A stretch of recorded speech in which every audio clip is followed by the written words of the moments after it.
Thank you. Thank you. My name is Darwin Ortiz, and for the next few minutes I'd like to show you why you should never play cards with strangers. To begin with, I thought I'd show you something that uses just a few cards. And the reason I'm only going to use a few cards this time is that I realize that sometimes when I perform with cards, people find it a little difficult to figure out how these things happen. And I think the reason is that they have so many cards to keep track of, because 52 cards is a lot of cards and get a little confusing. But if I try something with a small packet of 4 cards and only 1, 2, 3, 4 cards, there's nothing confusing about that. Especially if I ask you to keep track of just one of the 4 cards, the 2 of hearts. No matter what I do, you keep track of the 2 of hearts. So that if I were to count through the cards, you would keep track of the deuce. And if you've been doing your job, you know that the 2 is now on top. What you may not realize is that I can place the 2 of hearts on the bottom and a snap will bring it back to the top. Or that I can take the 2 of hearts and count the other 3 cards onto it and a snapping brings it back to the top. I can even bury the 2 of hearts in the middle, but when I snap, that's when it comes back to the top. I can even toss the 2 aside and it comes back, or I can place it on the bottom. Let me review this for you. I can place the 2 of hearts on the bottom. When I snap, it jumps back to the top, or I can toss it aside, it comes back. As a matter of fact, after I've been doing this for a while, people sometimes think that all 4 cards are the same. And of course, Yeah. all 4 cards are the same, because the first card I use is a 10 of spades. The second card I use is a 10 of spades. The third card I use is a 10 of spades. In this card trick, I employ nothing but 10s of spades.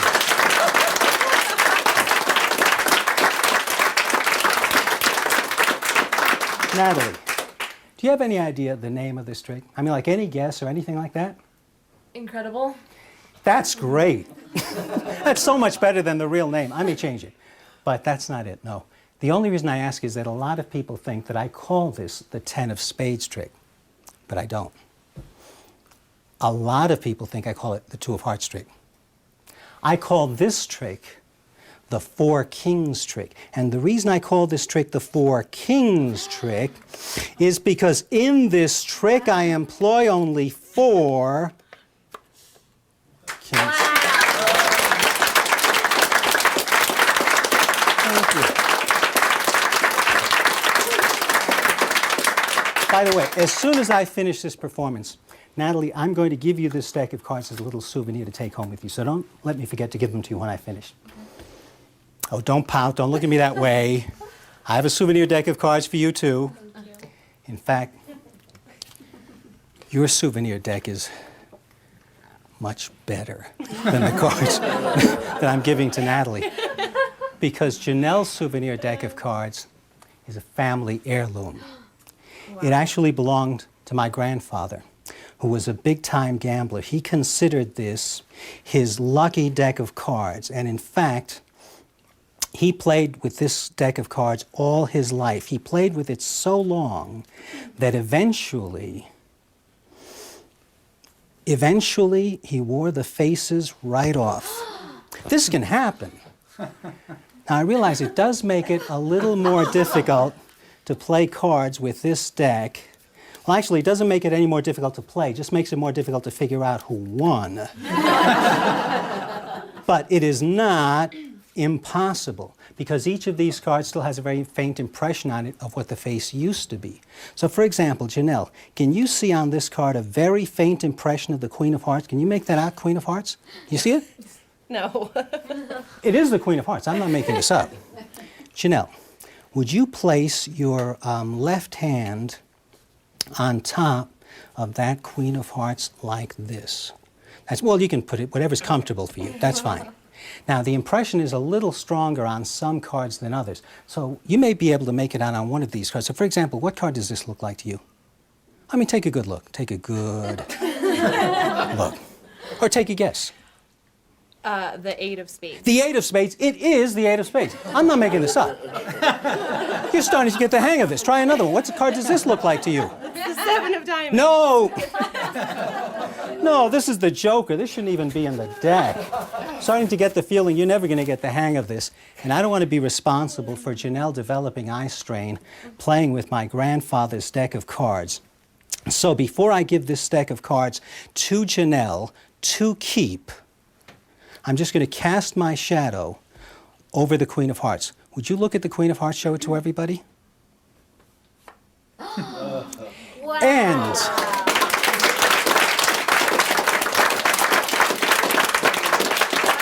the instant the Queen of Hearts touches the other 51 cards, that's when a face develops on each and every single card in the entire deck. Wow. And I will, thank you. I do want you to have this deck of cards as a little souvenir. You get to keep them, and I mean you really do get to keep them. And, oh yes, you get to keep the Joker also. Just stick that back in the deck there. Put it wherever you want, it doesn't matter. Can I borrow them back for a trick? Yes. Thank you, but I will give them to you to keep at the end of the show, for real. All right. But first I want to use them for just 1 or 2 more card tricks. The mathematician Grace Murray Hopper said that if you do something one time, people will call it an accident. If you do it twice, they'll dismiss it as coincidence. But if you can succeed 3 times in a row, you've established a law of nature. So in a moment, I'm going to use these cards in order to violate a law of nature.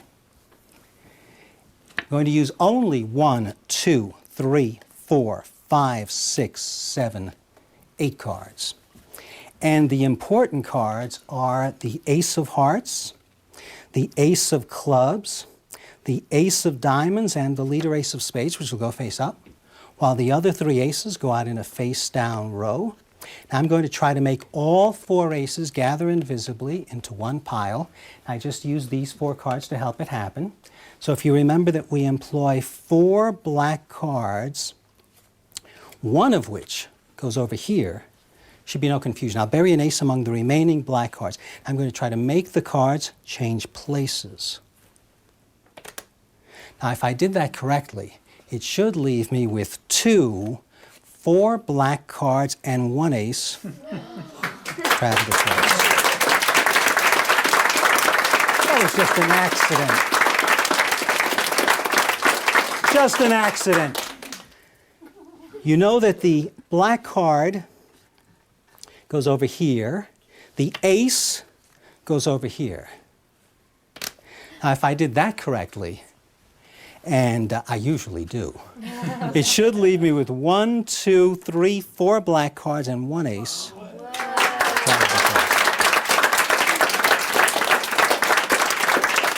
Coincidence, you say? Well, you know by now that the black card always goes over here. You know that the ace always goes over here. You know that I'm always left with 4 black cards and 4 aces.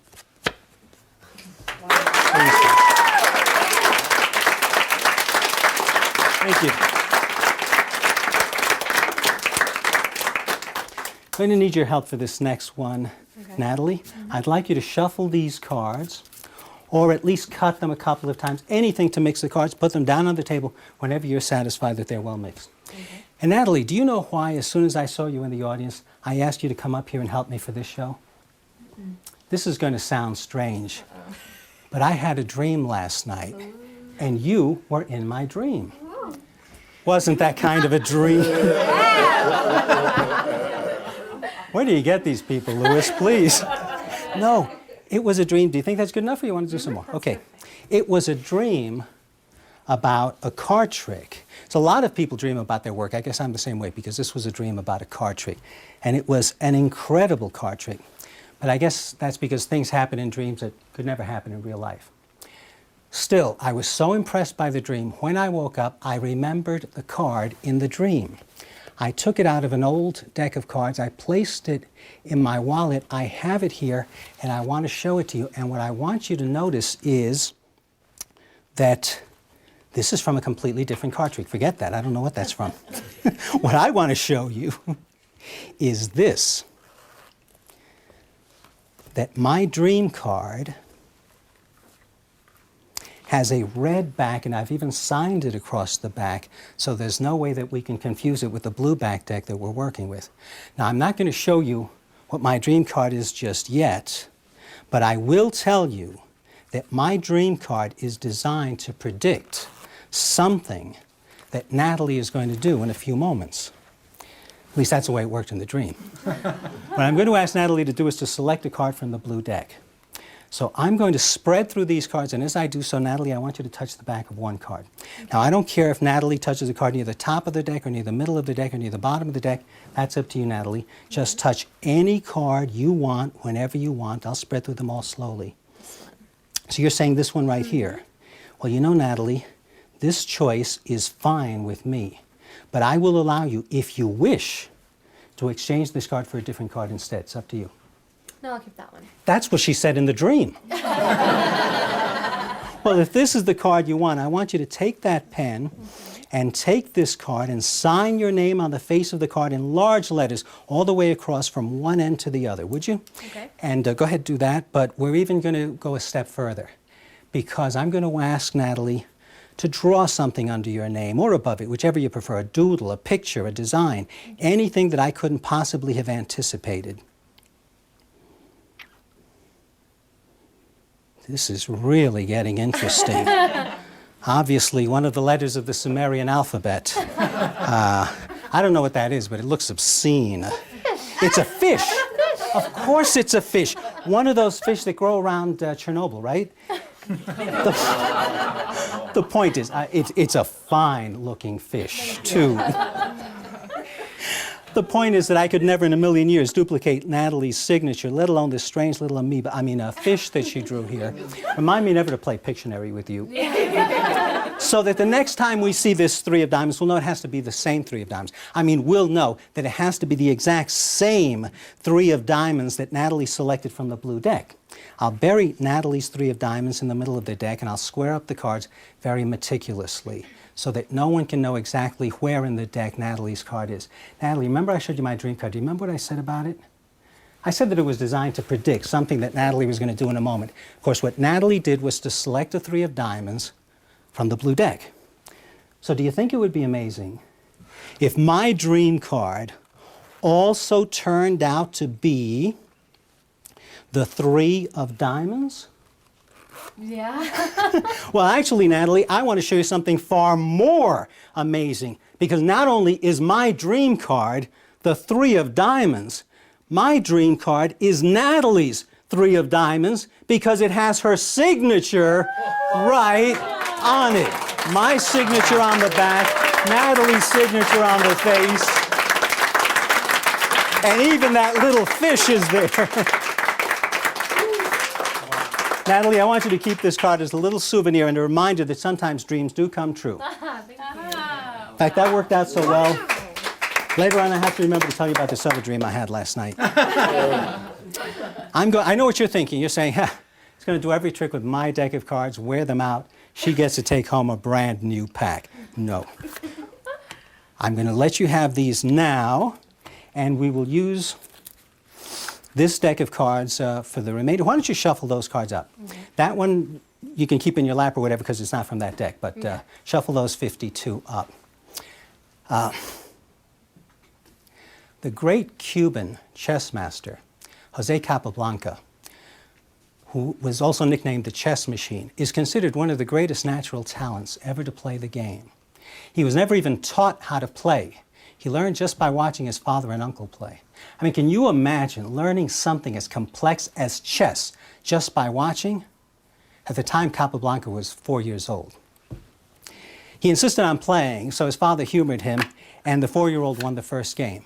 And within 6 months, he was challenging the best players throughout Cuba. I only mention this because I had a similar experience as a child. When I was 4 years old, I learned how to play three-card Monte by watching a hustler on the street corner. I won the first bet I made, and within 6 months, I was challenging the mob for control of gambling on the East Coast. I was also nicknamed the Love Machine, but that's another story. We'll get into that some other time. Now, three-card Monte is not as old as chess, but it is one of the oldest con games. It goes back to before the Civil War on the Mississippi River boats. And although it's over 150 years old, it's still being worked today in exactly the same way that they do on the steamboats. In fact, as far as I know, there's only been one very minor change made in the game since the riverboat days. And that's only that originally they would use a red card, usually a red ace of diamonds, and they'd use a second red ace of diamonds, and they'd use a black card, which they called the money card, because that's the card you had to pick to win the money. People knew they had to follow the black card. They knew that if they picked this card they lost, this is the winning card, it's also a loser. They had to follow the black card. But people had such an easy time finding the black card that the Monte hustlers weren't making any money. They realized they're going to have to change the game around somehow. That's why the way they play today, they use only one red card and two black cards.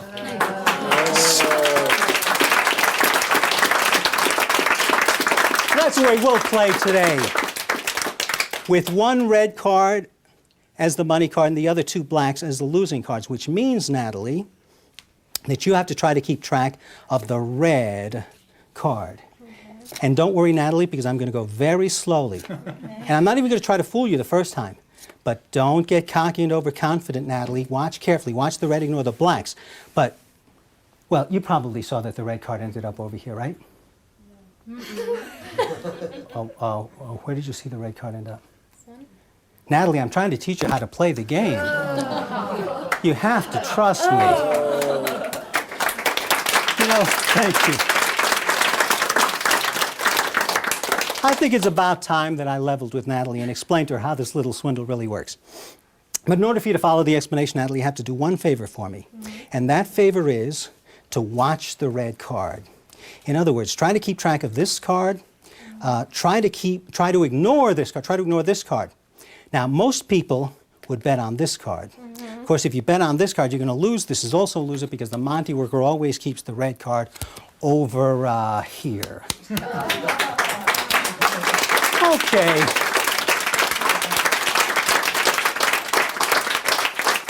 Now that you know how to play, Natalie, let's play for real. Now, don't worry if you lose, Natalie, because I'm not giving away any prizes if she wins. But this one last time, we will play for real. So you want to try to avoid picking this card. Try to avoid picking this card. Okay. This is the card they call the money card.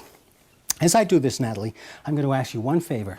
And I'm very serious about this. And this time, I really am serious. The favor is to watch the red card. Okay. In other words, to follow it with your eyes. So that later when I ask you, I don't want you to tell me where you think it is. I don't want you to tell me where you guess it is. I just want you to trust your eyes and tell me where you see it end up. Is that fair enough? Okay. Okay. Like I say, don't worry if you win or lose, but naturally you want to try to avoid picking this card. Try to avoid picking this card. This is the card they call the money card. I'm going to do this for you as slowly as I possibly can. I'll mix them a little to confuse you. But where did you see the red card end up? Where did you see it end up? In the middle. In the middle. This card is bent. I wonder how that happened. That's why you should never play three-card Monte.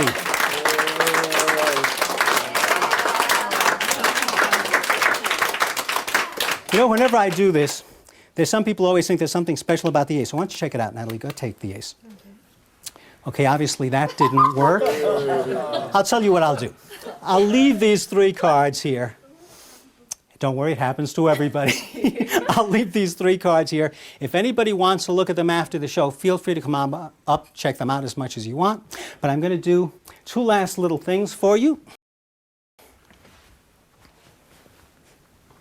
As long as we're on the theme of gambling, let's pursue it for the last two demonstrations.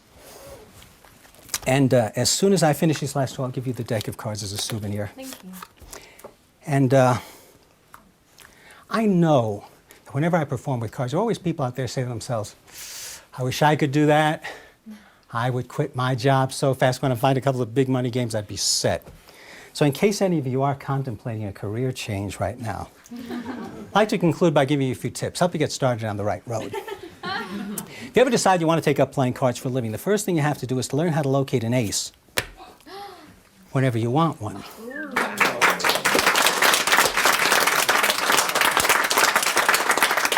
Now, if you can get an ace to the top of the deck, you're going to be in excellent shape.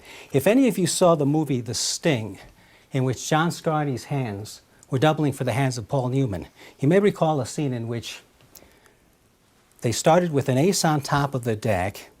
He gave the deck a couple of cuts and yet still ended up with the ace on top of the deck. What he didn't demonstrate is that it's possible to begin with an ace on top, give the deck a couple of shuffles and cuts, this time combining both cuts and shuffles, so that although the rest of the cards get thoroughly mixed, you can still end up with the ace on top of the deck.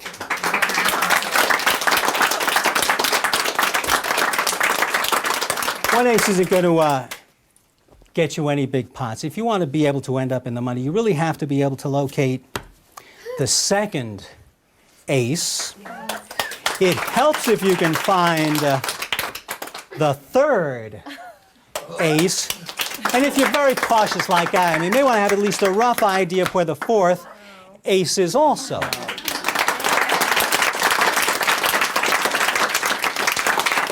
And if you can get 4 aces to the top of the deck, you're going to be in excellent shape. But you can't stop there. If I want those aces in my poker hand, I have to finish by stacking the deck. That's what I'm going to do. I'm going to give these cards a couple of shuffles, and during these shuffles, I'm not going to be primarily concerned with mixing the cards.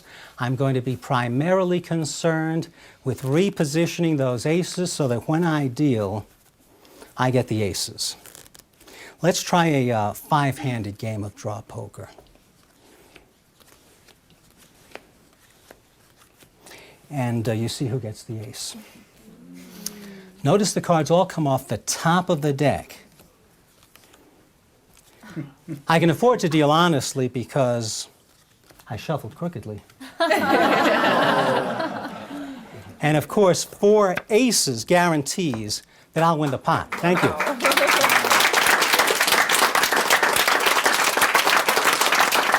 Doesn't guarantee that I'll win a large pot. I want to be sure to knock you off a big pot.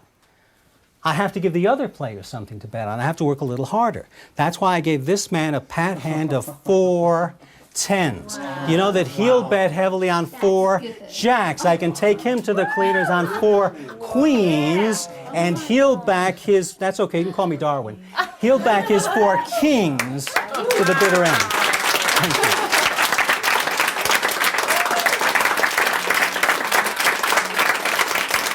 Thank you. You know, I think that I can honestly say that what I've demonstrated up until now would be considered in most professional gambling circles to be pretty much the epitome of card manipulation, he said modestly. But it always seemed to me that there was one demonstration, one achievement that had to be the ultimate in gambling control over a deck of cards, if anyone could do it. Now, I've never met or heard of anyone else who can do it. I'm not going to attempt. I can usually do it. At least I'm willing to try. I'm going to give these cards a couple of stacking shuffles like the ones that I used to run up those poker hands, but this time I stacked for a bridge game. And if you play bridge, you know that in bridge you always have exactly 4 players, each of whom always receives precisely 13 cards. And the so-called perfect hand in bridge consists of a grand slam hand containing all 13 cards of the same suit. The odds against that, it's like getting a royal flush in a poker game, except the odds are much, much higher against it. The odds against getting a perfect hand of the kind I just described in bridge are over 152 billion to 1. You can look that up in any copy of Hoyle. Does anyone here happen to know the highest ranking suit in bridge? Does anyone know? Spades, that's right, spades. Spades is the highest ranking suit, like the ace of spades and the 2 of spades and the 3 of spades and the 4 and the 5 and the 6 and the 7 and the 8 and the 9 and the 10 and the jack and the queen and the king of spades. A grand slam hand in spades. But when I talked about the ultimate in gambling control over a deck of cards, I didn't mean this, or at least not only this, because you see, I also gave this player a grand slam hand in clubs. I gave this player a Grand Slam hand in diamonds. For the people in the last row, they are in numerical order. I gave my partner, the second highest ranking suit, a Grand Slam hand in hearts. Thank you. Thank you very much. Thank you. That was just luck. That was pretty good. Just luck. It only works at 1 in 152 billion times, but you happen to be here. I'm going to do one more thing for you. And for this last demonstration, I'm going to ask you if you would switch seats with Frank here. Would you do that? Absolutely. I'm going to give you these cards as soon as I finish. Okay. But I want to use them for one more thing. So, Frank, Yes. have a seat. And I want to thank you for helping me. Absolutely. And I should have asked everyone to give you a round of applause. You really deserve it.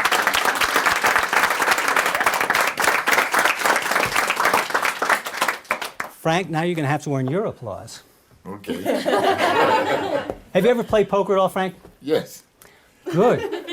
Because I've played a little bit of poker myself once or twice. So I want to play a couple of hands of poker with Frank. I mean, not for money, just for fun, just to help me illustrate a point. And I'm going to remove some cards before we begin.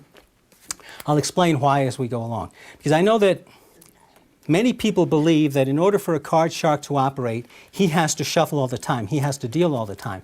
So I'm going to play a couple of hands of poker with Frank in which I'll let him... Yeah, I've played poker with guys like you. I saw that. I'm going to let Frank shuffle part of the time. I'll let him deal part of the time, and I might still win once or twice. Let's see what we've got here. So we've got 1, 2, 3, 4, 5, 6, 7. Frank, have you ever played Mexican poker at all? No. I don't think so. It doesn't really matter. It's essentially the same thing as standard poker, with only one difference. You don't play with a full deck.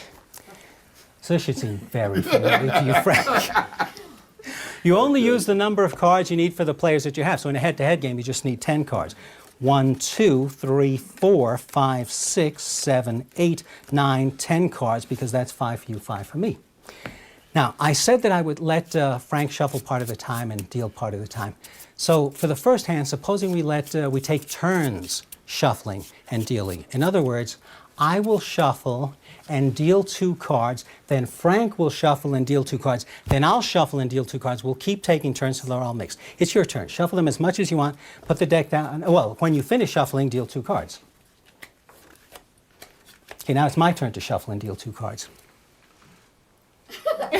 Can you see how closely he's watching me? Frank, I don't want you to think I'm going to try to cheat you.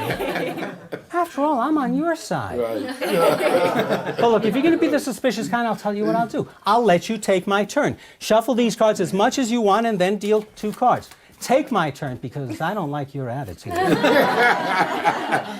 No, now it's your turn to shuffle and deal 2 cards. Pressure's on, huh? Now it's my turn to shuffle and deal 2 cards. I know you probably think I'm using some fancy card shark shuffle here to stack the deck. I don't want you to think that because, after all, I'm on your side. Okay. So I'll tell you what I'll do. If I let Frank take whichever card he wants and I take the one that's left over, that has to be fair, right? You take the one that you want for your hand, I get whichever one is left in my hand. So you take the one that you want for yourself.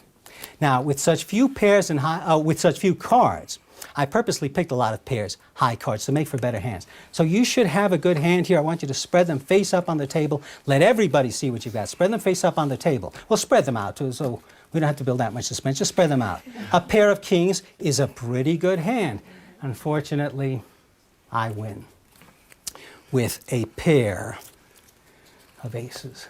Actually, I won with 2 pair, but I didn't want to mention the other pair because I don't want to make him feel bad. Listen, Frank, I want you to shuffle these cards, shuffle as much as you want, put them on the table whenever you're satisfied that they're well mixed. And, you know, don't feel bad, Frank, because after all, you had the second best hand in the game. Now, tell me honestly, Frank, do you know of any method whereby I could have influenced the order of these cards? No. Now, I won't even cut.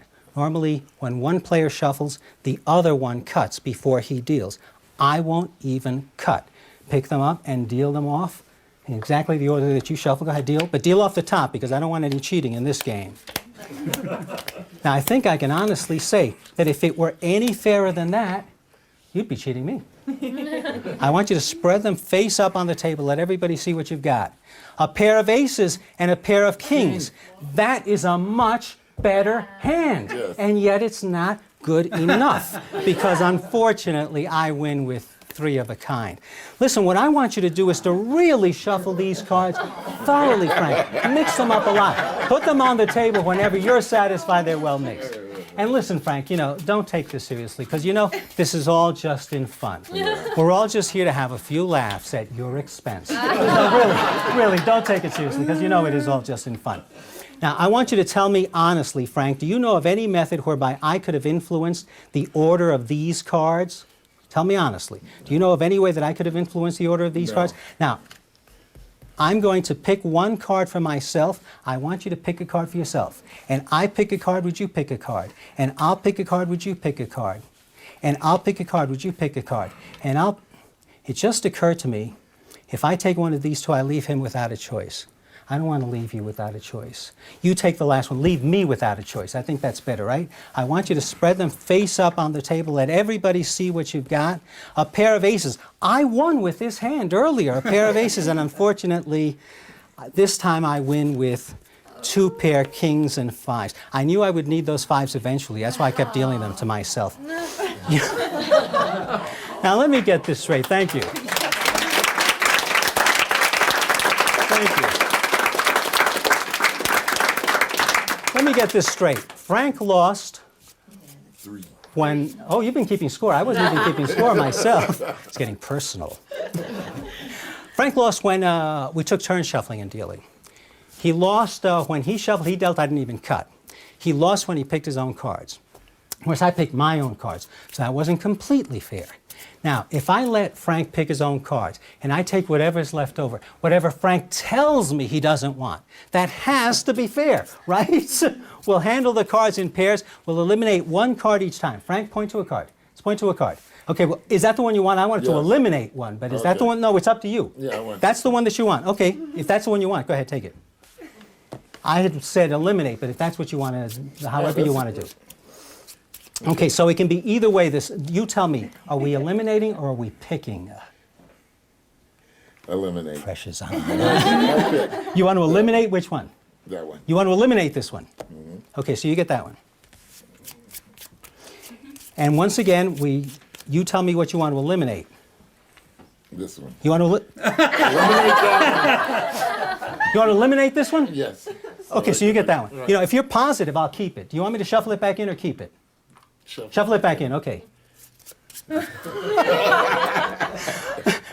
Eliminate one or pick one. I don't care. I'm so confused at this point. Eliminate. You're eliminating. So you want this one. Yes. You want this one. Take it. You only get one more. Is that correct? 4. Did you only get one more? Yes. Okay. You only get one more. You take whichever one you want. So Frank is saying to me, Darwin, I don't want these cards. So I guess I'm stuck with them. Frank, would you spread your cards face up on the table, let everybody see what you've got? You've got a pair of aces, it's deja vu all over again, because you remember that a pair of aces loses to 2 pair kings and 5s. I didn't want to have to remind you of that again, but that is the way that it works.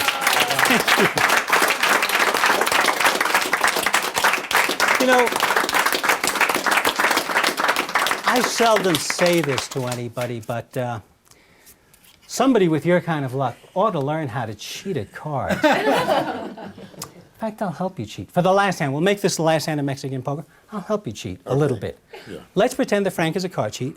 Let's pretend there is 1 marked card in the deck. These cards are not marked. Okay. I'm going to give them to Natalie. She'll let you examine them if you want. You can send them to CSI. You can put them under a microscope. You'll see they are not marked, but we will pretend that one of them is, okay? So if he was a cheat and this was marked, he would know what this card is. If you were cheating, would you deal that card to me or would you use some kind of tricky deal to give it to yourself? I'd give it to myself. Okay, so I get the next one. Okay. I shouldn't do this, but I hate to see anybody lose. Let's pretend there are 2 more cards in the deck. So he knows what this one is too. Would you deal that to me, or would you use a trick deal to give it to yourself? I keep it. You keep it. Okay, so I get the next one. Yes. I shouldn't do this, but you know I'm on your side. Let's pretend they're all marked. He knows what every one of these cards is. If you were cheating, would you deal that card to me, or would you use a trick deal to give it to yourself? To You can consult with your friends if you want, I'll because give it they're... to you. Okay. And what about the next one? And you can consult with them, because they're on your side. I can tell by the applause. I'll let you have as many lifelines as you want. I can put it on the bottom. Do that. You can decide later. Okay. What about this one? You're going to take that. Well, you only get one more. Okay. Now, I really shouldn't do this, because if I show Frank all the cards at the same time, anybody can figure out the strongest possible hand, even Frank. But, you know, I hate to see anybody lose, Frank. You get one more card.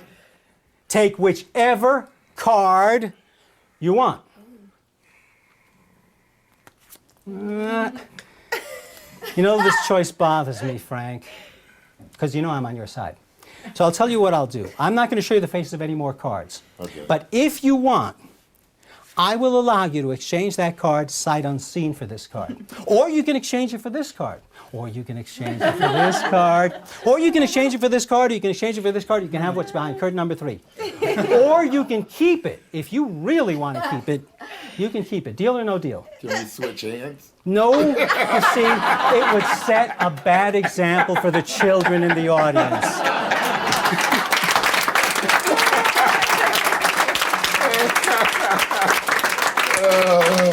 You have to be responsible, you know. I'll live with it. John McCain was talking about personal responsibility. You gotta, okay, you will take it, or you don't want to switch it. Okay, you try and help somebody, that's what happens. I want you to spread the cards face up on the table for the last time tonight, let everybody see what you've got. You have 2 pair and 2 kings. That is the best hand you have had all night, the best hand of the night, except for the one that I have right here, unfortunately, because I win with 3 5s. Take my advice, Frank. Don't ever play cards for money. Thanks a lot, Frank. You're a great sport. You're a great sport. Thanks a lot, Frank. Thank you. Thank you. That finishes the performance. Thank you very much. Thank you. Thank you very much. Thank you. Thank you. You're very kind. Thank you. Thanks a lot. Thank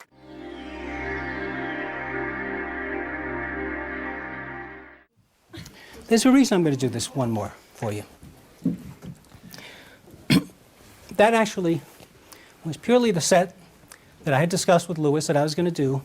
And then during the lunch break, I found out that Carl is in the casino industry, and he happens to have a deck of cards on him. So I'm going to show you something that I only do when I can borrow the deck from someone else.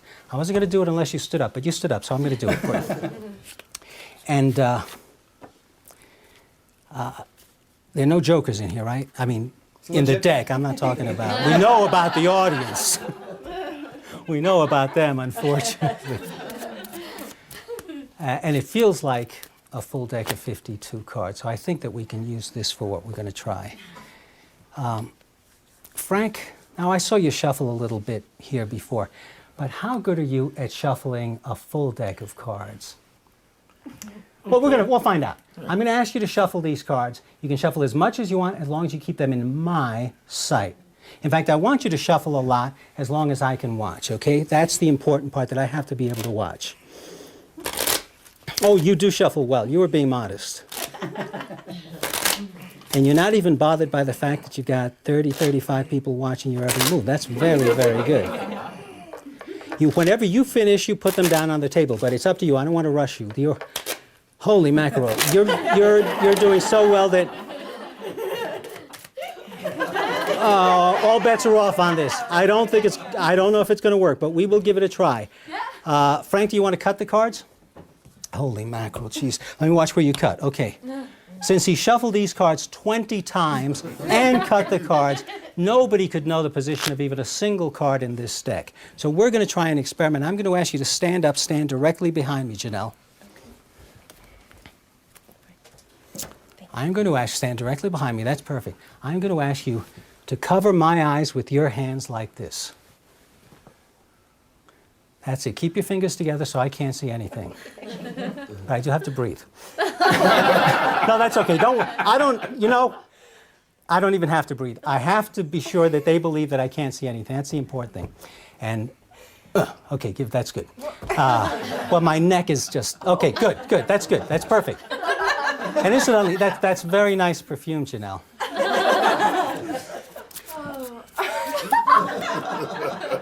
I mean, unless it's Frank, I'm not sure. I'm going to try to cut to a particular card in this deck because I know that this is not an ace. But Janelle, is this an ace? Oh, God. Yes.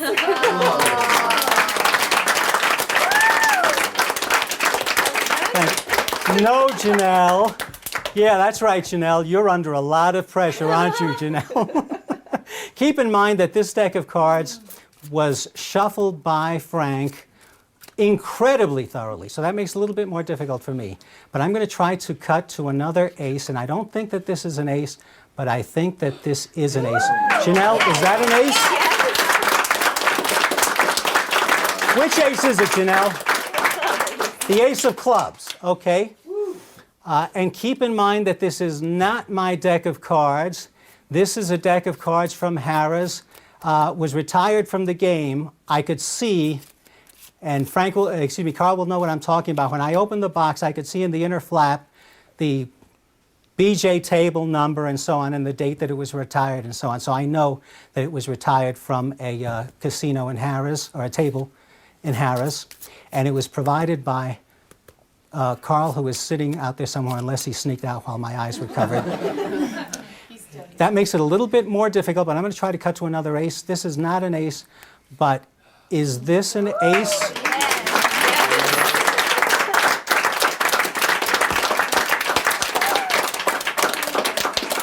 Let me see if I can, by sense of touch, tell. Is this the ace of hearts? Stop it.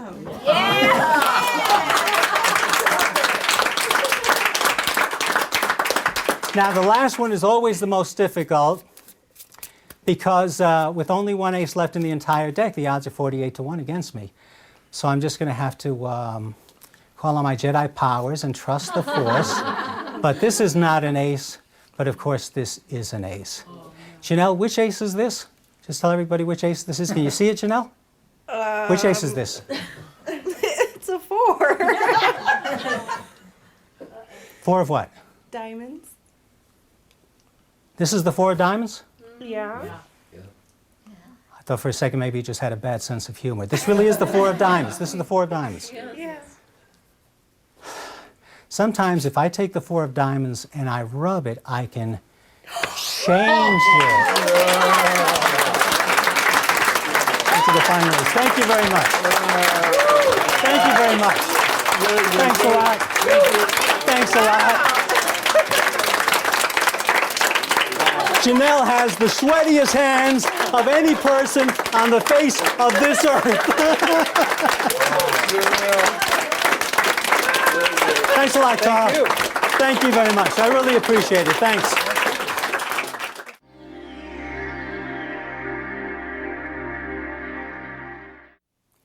When I was in my mid-20s, I attended the Tannins Jubilee, and I had a chance to see Brother John Hammond perform and lecture there. And Brother John taught me at that convention the Gemini count. And as soon as he taught it to me, I went back to my hotel room and I created the card trick I'm going to show you now. I was already familiar with another packet trick called the Jumping Jackrabbit trick by Chesbrough and West. So basically I combined the Jumping Jackrabbit trick with the Gemini count, and I came up with Jumping Gemini, which uses the following 4 cards. The 2 of hearts, the 10 of spades, and 2 kings of the 2 minor suits, diamonds and clubs.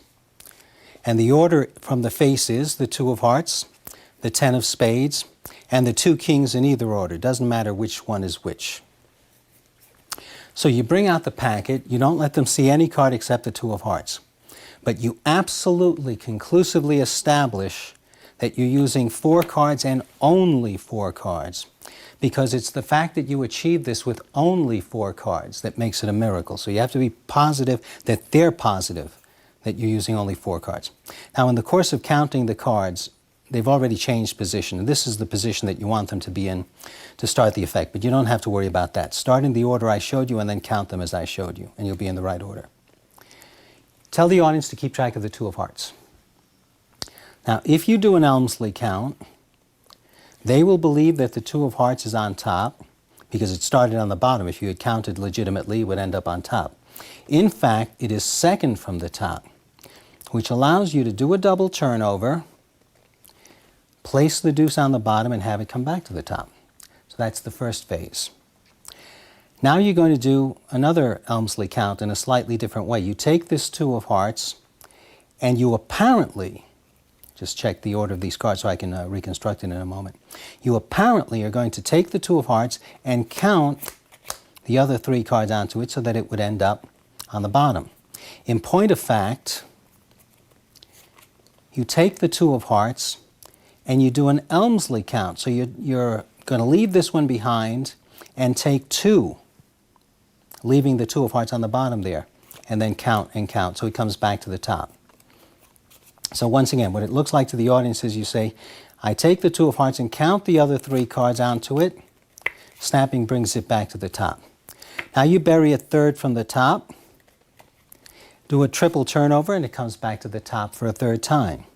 Turn the triple over, toss it down, do a double turnover. Now here, to speed things up a little, because the trick is starting to pick up tempo at this point, I use the Altman card trap, which means that instead of turning the double over like this, where it lands square, I catch it at the base of the thumb like that. Then to turn it face down, I just push and I can grab the double like that. And the only advantage of that is that it allows you to get it face up and face down faster. Place it on the bottom, show that it's back on top. This is where I always pause and say, let me review that. So it's been getting faster and faster and faster, and at this point I stop altogether and I start slowly again now. I place the two of hearts on the bottom, but that's a lie because I'm really taking 2 cards. Just do a pull down move and shift 2 cards to the bottom instead of 1. So it's on top. You say, I'm going to put it on the bottom, but when I snap, it comes back to the top. And again, I do that Altman card trap, because by transferring 2 to the bottom, you're set up to do a double turnover. To show that, toss it aside, and show it back on top. Now when you put the two of hearts on the bottom, that concludes the two of hearts phase. By now the audience will be convinced, or at least have a strong suspicion, that the only way you could have accomplished that is with 4 twos of hearts. So they're set up for the next revelation where you claim that all 4 cards are the same.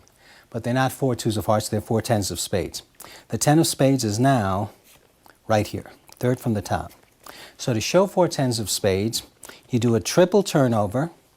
This is an idea of Larry Jennings's, the diminishing lift sequence. A triple turnover, keep this card in your hand as you do a double turnover, keep both cards in your hand as you do a single turnover, and now you're going to do a switch. Pinch both cards, you have 2 cards here, pinch both cards, and with these fingers, pull up on the bottom one, and the second one from the bottom will flip up. Now don't worry about that switch at the end there, because by the time you get to the 4th card, people aren't scrutinizing you very carefully. They're already convinced they're 4 tens of spades. So the last one, the one where you do the switch, is the one that has the least heat on it.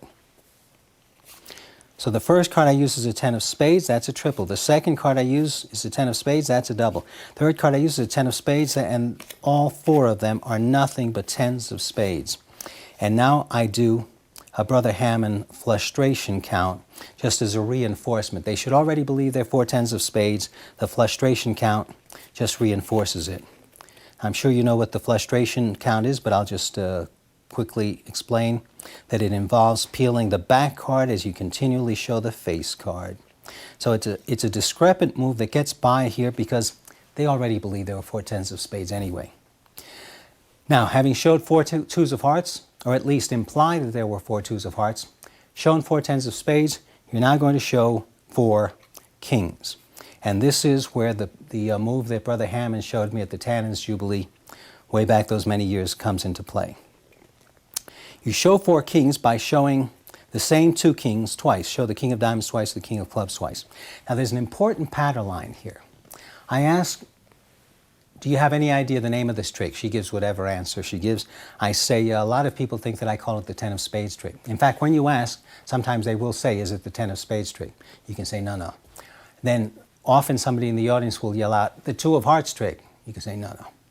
I call this trick the 4 kings trick. Now that's an important line, that you tell them it's the 4 kings trick before you show the 4 kings. So because so many miraculous things have happened in this packet trick already, when you say the 4 kings trick, they're already convinced that they're 4 kings even before you show a single king, let alone before you show all 4. So here's Brother Hammond's Gemini count. You pinch all 4 cards. So I'm pinching 4 cards here now, but I'm going to pull the top card so that it smears over my forefinger like that, okay? My forefinger, this forefinger ensures that only 1 card moves. So now I'm only pinching 3 cards. But now that I'm pinching 3 cards, I'm going to reach under with my forefinger and buckle the bottom card away so that I'm only pinching the 2 middle cards. And it's the 2 middle cards that I flip over. The reason I call this trick the 4 kings trick, since it was a double, you're not really tossing a king to the bottom. Now you do the last half of that move. You're pinching 3 cards, or actually the first half of that move. You're pinching 3 cards, you pull 1 over the forefinger so that you show the king of diamonds. And again, the card you deal is not a king. And then you show the same king of clubs again, and you show the same king of diamonds again. Now, if you want, you can incorporate the pip covering moves that I just did now. If you're going to do that, though, you're going to have to adapt them to right-handed people. I'm left-handed. This is the way that I do it. And this is a very minor point. If you don't want to bother with this, don't worry, because the audience is not going to notice that they saw 2 kings of diamonds and 2 kings of clubs. It's another example of the sorts of things magicians have so much guilt about, yet the audience won't suspect if you do it with confidence. So you show the first king, you show the second king. When I show the third king, I just cover the bottom pip. I don't bother to cover that one, but it makes it a little harder to notice if you cover one of the pips. And then on this last one, as I flip it over, I cover both pips, like that. Now, there are other moves that you can use here instead of the Gemini count. There are different kinds of rhythm shows, which a lot of magicians like because they're more casual. I still think that this is the best approach in this particular effect at this point, precisely because the others are casual. And at the end of an effect, you don't want to be casual. At the end of an effect, you want to be dramatic and emphatic. And I think the Gemini count has more of that emphatic, dramatic feel to it than a very casual rhythm display.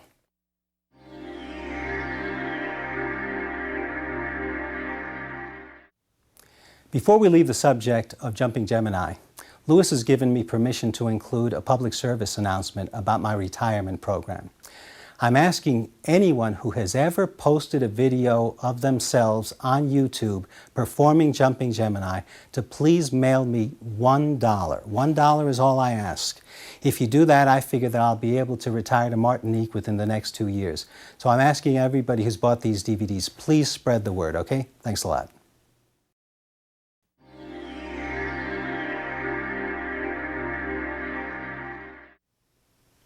The lucky deck is another example of a self-contained effect, in the sense that you can introduce the lucky deck at any point in your performance. Just take out the deck. You have an excuse to take out a completely different deck because of the premise of the effect. At the end of the trick, you're left with an ordinary deck that you can continue to perform with. Here's the setup for the lucky deck. A blank-faced card on the face of an ordinary deck. Second from the face is the Queen of Hearts. Third from the face is a red deuce. Also, in this jacket pocket, have a joker that matches this deck. That's the setup. Ordinary deck, blank card on the face, queen of hearts second, and a red deuce third from the top. You bring out the deck of cards, you tell your pat a story about it being your grandfather's lucky deck. He played cards with this deck so much that eventually he wore the faces right off. And by doing a reverse fan, either a reverse fan or a left-handed fan, whichever you prefer, being left-handed, I figured I'd opt for the left-handed fan. All of these show blank, and of course they don't see a face because you have a blank card there. So already they're convinced, they have no reason to doubt that it is a deck of 52 blank cards, but you're going to provide further proof. You start doing a Hindu shuffle, and every so often you flash the blank face. And you keep doing this until you're holding, now, when you're holding 4 or 5 cards, you start peeling off single cards. And you keep peeling off single cards till you have only 2 cards here. And you can just tell by feel that you have only 2 cards here. The reason you're peeling single cards is that 2 of hearts, you want it to land right under this double. So now you put the double there, hold a break. You turn to the spectator and you say, can you see a very faint impression of the queen of hearts on there? Obviously, she's going to say that she doesn't see anything. I say, it is the queen of hearts. I'm not making this up. Now remember, the queen of hearts is actually behind your blank card. So I say, I want you to place your hand on top of the queen of hearts. So she is guarding the queen of hearts, although she thinks she's guarding a blank card. Now you're going to get some more mileage out of this blank card, which is on top here, by showing it a couple of times more. I cut about 1/3 of the deck to the top. I'm holding a break under the blank card. Cut 1/3 of the deck to the top, and then I say, well, maybe you can make out the impression on one of these cards. What does this look like to you? And she'll say she can't see anything. Eventually, I'll coax her into naming a card. I'll say, just name a card. Whatever card she names, I'll say, let's say she says the 7 of spades. I'll say, it is the 7 of spades. You're starting to get the hang of this. I'm not making this up. It is the 7 of spades. You're starting to get the hang of it. Let's try another one. Now, all I've done is I've held that same break, and I've shifted some more cards from the bottom to the top, so I cut to the exact same break once again, and I say, what card does this look like to you? Now, based on what happened the last time, she at this point thinks that whatever card she names, I'm going to say, yeah, that's it, you're right. She thinks that that's the way the game is played, because that's what I led her to believe in the previous phase. But as soon as she thinks she knows the rules, I change the rules on her. Whatever card she names, I say, no, this is the joker. This shouldn't even be in the deck.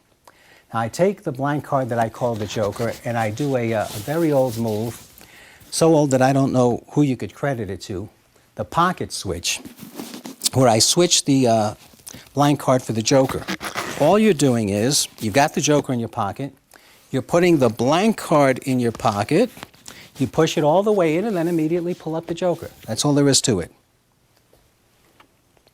Now, the situation is the queen of hearts is there, the blank card is gone, so the deck is clean, and the 2 of hearts or 2 of diamonds, whichever you're using, is on top of the deck. You need it on the bottom, so I peel off a single card and follow with some swing cuts to get it to the bottom. And now we give them some reinforcement. Even though the blank card is gone and the deck is completely normal, we're going to give them some reinforcement that it really is a blank deck, it's still a blank deck, by doing this.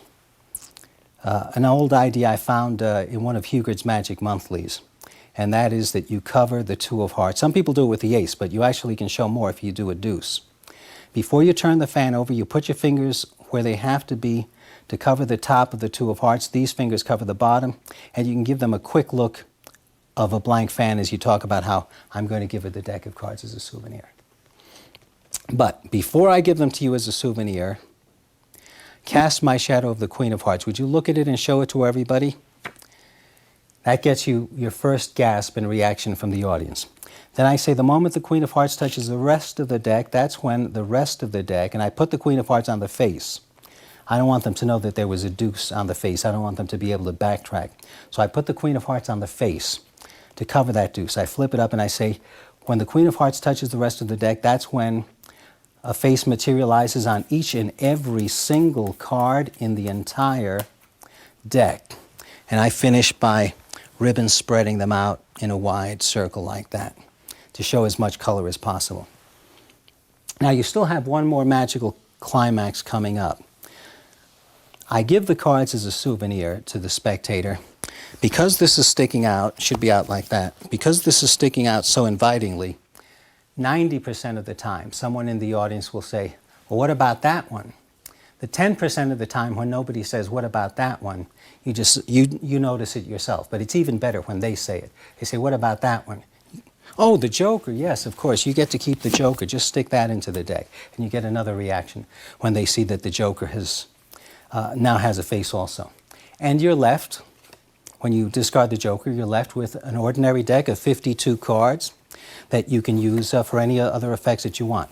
One last little tip before we leave this effect, and that is, you may recall that when I first took the deck out, I said, I'm going to give you this deck of cards as a souvenir. You want them to know at the outset that she's going to get to keep the deck of cards, because that way from the very beginning they know it can't be some kind of trick deck or you wouldn't be giving it to her. So it's not just that you give the deck away at the end, it's that at the very beginning you notify them that you're going to give the deck away at the end. So from the very beginning they know it can't be some magic shop deck of cards, and that's the lucky deck.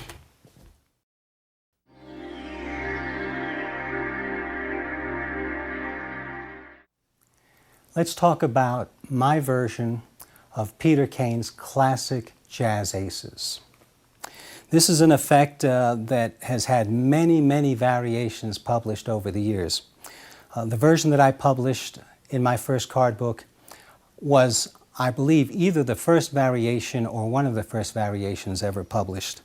And most of the subsequent variations, many of the subsequent variations have involved elaborations on the plot.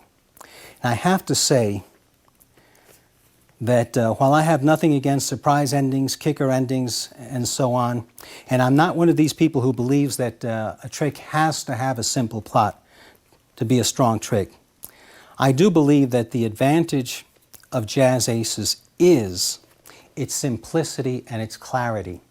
And I think this is therefore one trick where you don't want to incorporate a lot of kickers and twists and turns. What I've done is to try to make the handling more convincing without sacrificing the clarity and simplicity of the original. So I'll go through the deck as I've just been doing as I was talking, and I'll out-jog all of the aces, and I'll in-jog the black 8s and 9s. So now I can strip out the aces, strip out the 8s and 9s. The rest of the deck isn't used at all in this effect. It's very important that the audience realize you're using 8 cards and only 8 cards. I think one of the things that makes this effect really miraculous is that using so few cards, the audience can't believe that you can be hiding anything, that there's any place to hide. So I fan out the cards and I count the cards so there's no doubt that there's only 8 cards. Now here's the order you need. You want the 8s and the 9s alternating. Doesn't matter if it's 9-8, 9-8 or 8-9, 8-9, but you want them alternating. And the order of the aces doesn't matter, but for aesthetic purposes, I like to have them alternating in color and have the ace of spades as the leader ace. So this is the order that I would use. Count them very cleanly so that there is no doubt that there are 8 cards and only 8 cards. Now we're going to switch out one of the aces using a move that I think is one of the great moves in card magic, although a lot of magicians for some reason don't like it, and that is the Braui add-on move, the original Braui add-on move. You just spread out 5 cards but flip over 4 and you steal 1. Now if you do a classic Braui add-on move, you have switched out one of the aces. So again, what it looks like to the audience is, I say the important cards are the ace of hearts. They don't know that I have this card here. The ace of hearts, the ace of clubs, the ace of diamonds, and the leader ace of spades. And you've loaded this card here. So the 4th ace unbeknown to them is here. Count the cards from hand to hand and the last one goes on top. You want to get into position for an Elmsley count hiding that ace. So as you count them hand to hand, you shift the last one to the top. Now you can flip over and show 4 black cards, 2 black 8s, 2 black 9s, and they never see the ace that's back here. So as soon as you finish the Elmsley count, you can just do that. And they have no doubt that's a black card. I say I'm going to bury the ace among the remaining black cards. Second from the top, that's important. always, whenever you bury an ace in this trick, it goes second from the top. Now we use Marlowe's all-ram subtlety to again show 2 black 8s, 2 black 9s. Here's what's happening here. The ace is second from the top.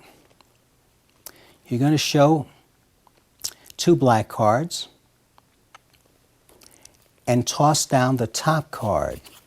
You show this card, the 9 of spades, but you toss down the top card, not the 9 of spades. So they see 2 blacks, and there's the discrepant move, and then you show these 2. Now I'll show you a little refinement that I've made on this move. And that is, normally it's done like this. The 9 of spades would be in my right hand, and the 9 of spades would be in my right hand both times. There's a slight risk that a spectator, for whatever reason, might fixate on one hand, might fixate on the right hand, and notice that the same card is there both times. So when I do the move, the second time I pull this out so that the same card is not in my right hand both times, all right? So if you want to incorporate that little subtlety, it's going to look like this.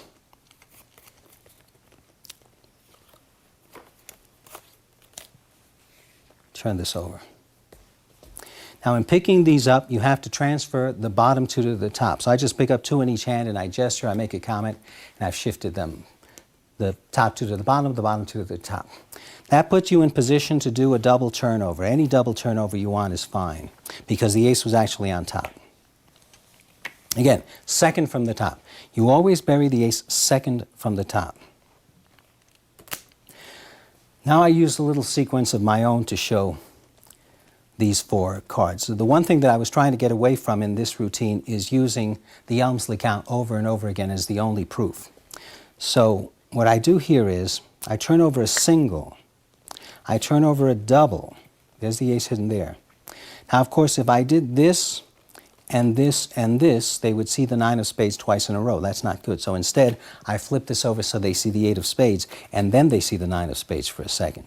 So to do it in rhythm, this is what the audience is going to see. Let me just start that again.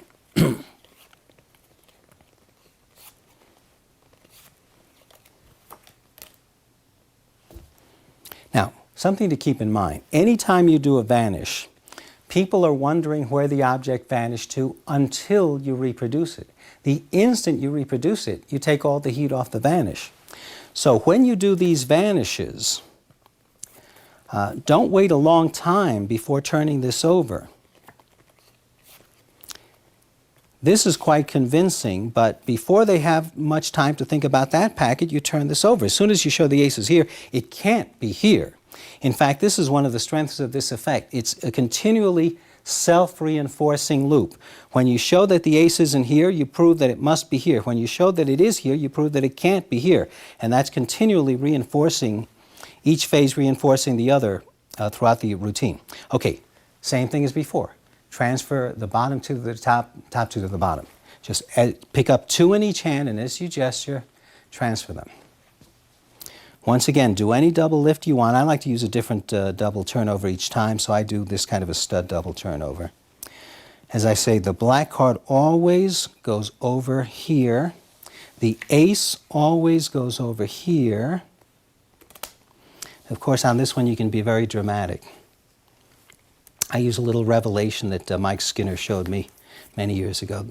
This is, I've changed it a tiny bit, but basically it's Mike Skinner's. Like so, very dramatically pick this up.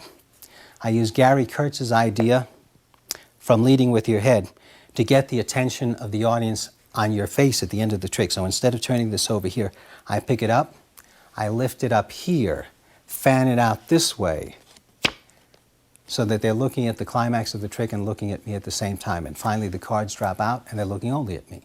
And that's the modern jazz aces.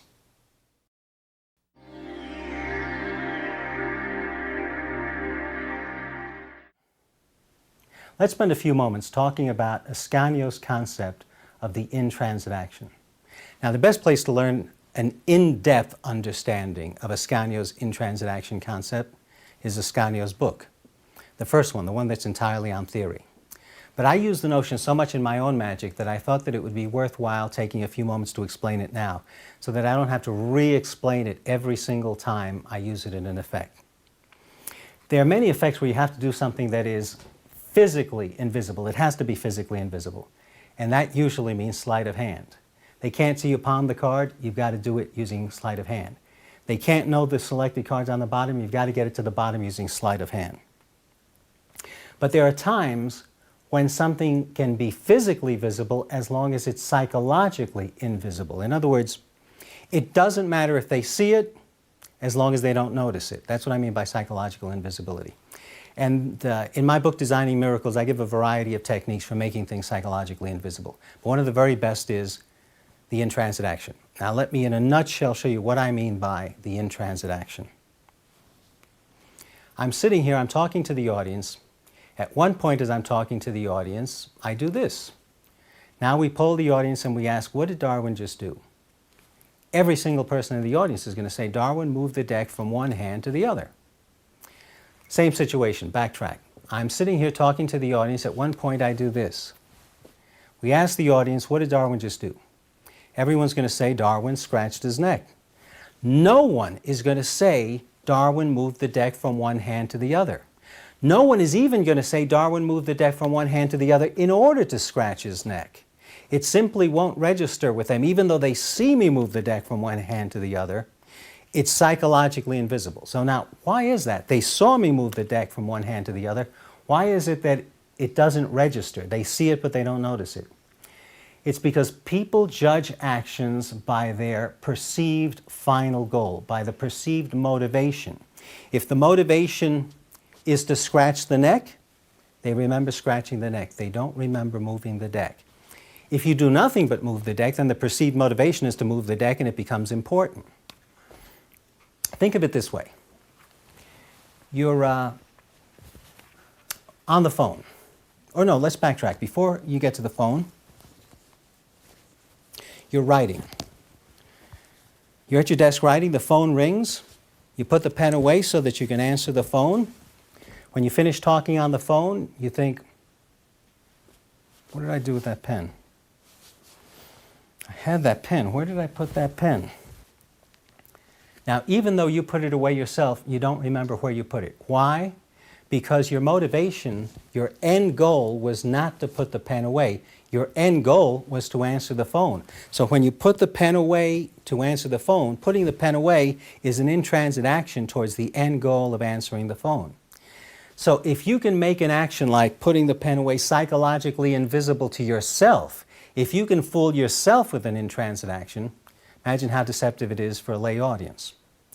So an in-transit action can be used to disguise any little gesture that you don't want people to register because it's important to the method, but it's not important to the effect. It can also be used to completely conceal a method, or at least to help conceal a method. Let me give you a very simple example from my own work. Now, I'm not a coin man. I don't aspire to be a coin man or do coin magic. There is one single effect where I do a coin move. And here's how I do it. I take the chips and I say, now this black chip, I don't even need this black chip. Now the red chip I do need. And later I show that this has vanished. No great shakes as far as technique is concerned. I fully realize that. That's why I felt that I needed every help that I could get. That's why I decided to do it under cover of an in-transit action. If I were simply to do this and then show the vanish later, well, all the attention is on the fake transfer move, because the end goal is to transfer the coin from one hand to the other.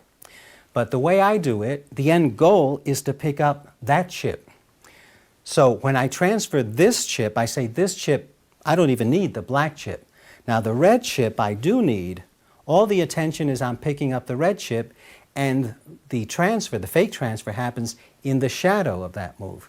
So in-transit actions can be used to provide shade for a move. It can be used to make actions that are otherwise unmotivated, motivated. Actions that are important to the method but unimportant to the effect can be covered. Once again, I recommend that you read Ascanio's book on the subject of presentation and theory. You'll learn a lot more great stuff beside the in-transit action. But throughout these DVDs, you'll see a lot of examples of my using the in-transit action, so I wanted to talk about it.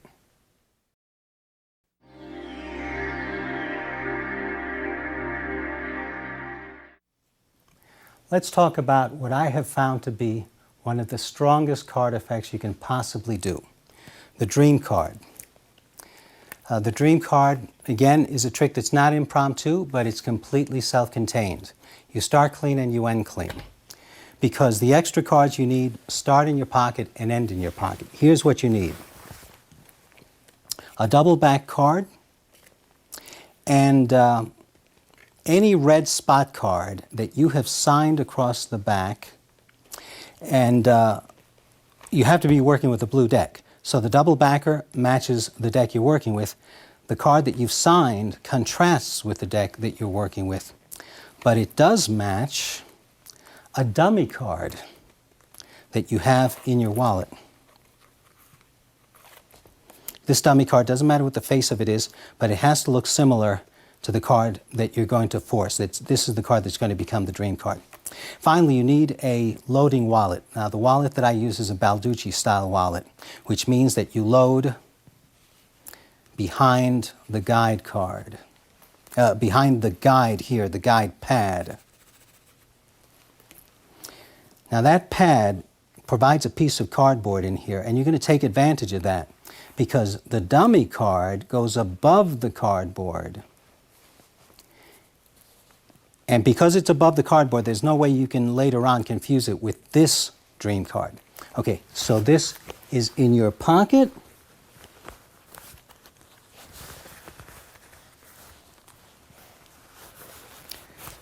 This is like this with the double backer on top of the dream card.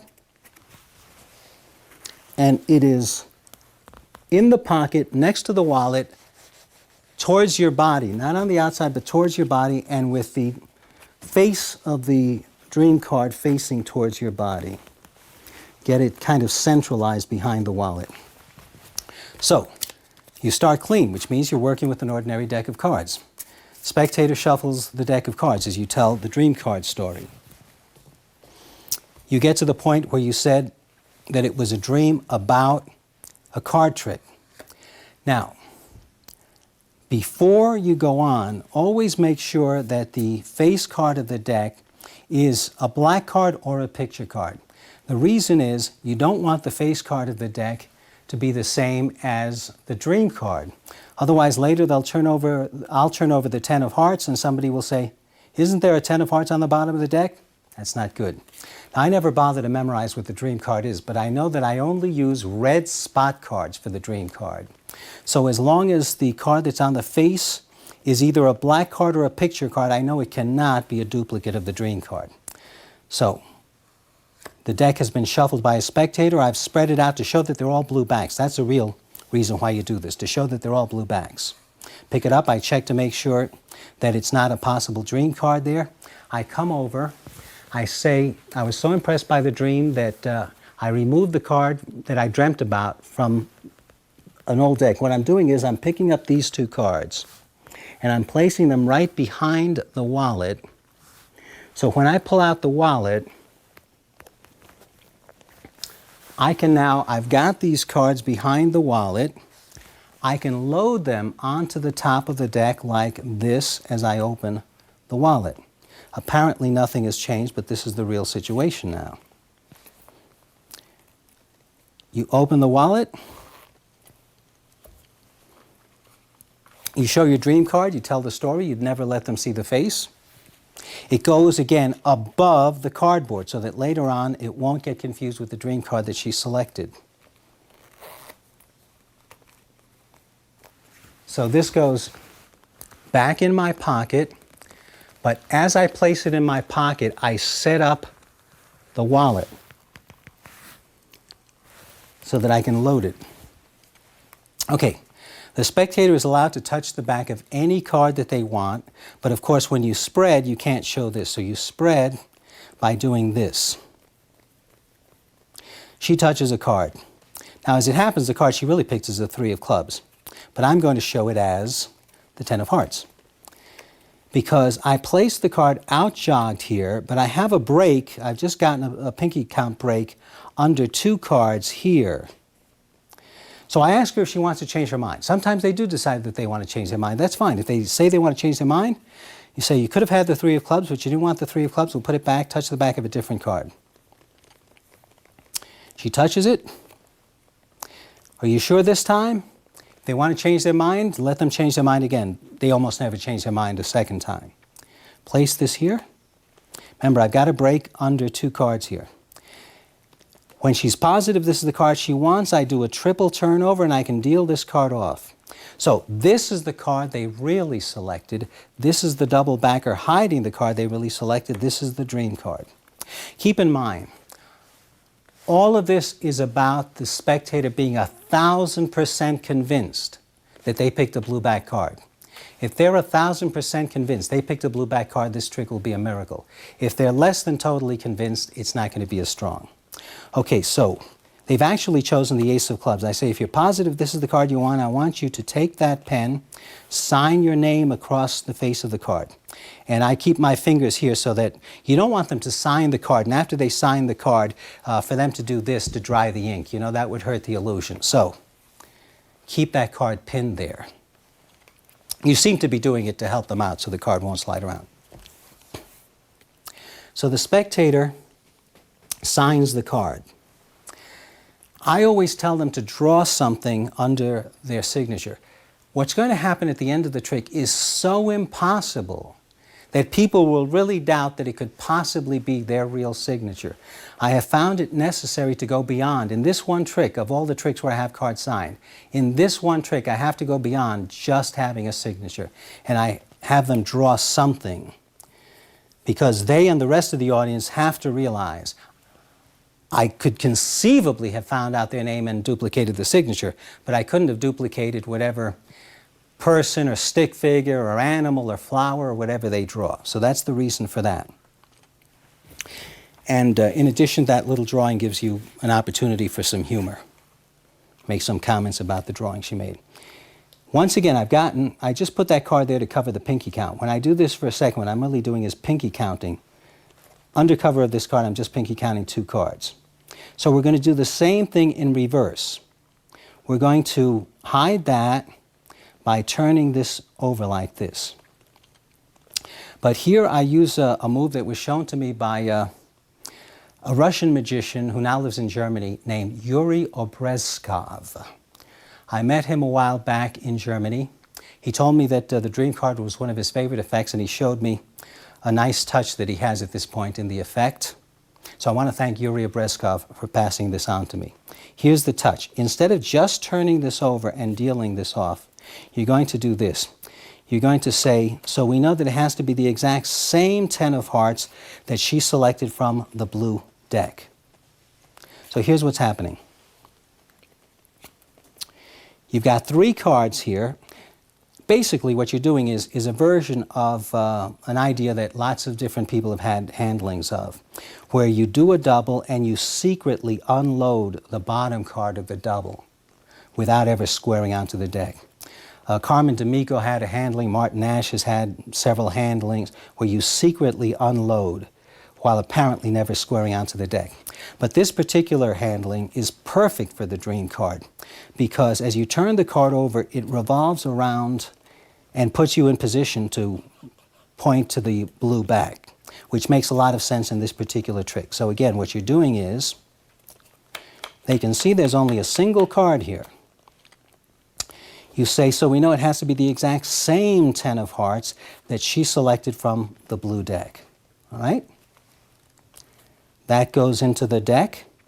And the whole point is, at this point, they have to be 1,000% positive. They can't doubt that the spectator signed a blue back card. She doesn't doubt it. The rest of the audience doesn't doubt it. The card you're really bearing is the card that she actually did select, the face of which she never sees. Square up very meticulously, and as I talk about how nobody could know where that card is, I'm going to palm off these 2 cards. I do it as I turn to the spectator. I do it under cover of a question. You know, it's basic misdirection theory. When you ask the spectator a question, that's strong misdirection because the spectator looks up at you to listen to the question and think about how she's going to answer. The rest of the audience looks at the spectator to see what she's going to say. So I say, so the card is lost. Now, do you remember that I showed you my dream card? Remember what I said about it? And under that, those two questions, remember I showed you my dream card? Do you remember what I said about it? I palm the dream card and the blue double backer. Now, remember that this is set up. You have to load these two cards into the wallet in a special way, in such a way that the card comes out back outwards, not face outwards. So here's how it's done.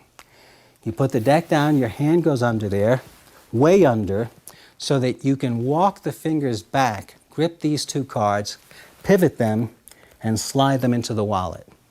It sounds like a lot of work, but as you saw in the performance, you can do it very rapidly. You can load the wallet very rapidly. I like to flip the wallet over a couple of times so they can see that it's an ordinary wallet. Now, the dummy dream card is above the cardboard.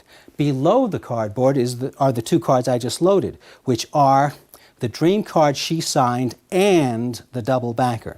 So when you pull out the dream card, you have to be careful that you're pulling out the lowest most card only and that the double backer doesn't accidentally come out.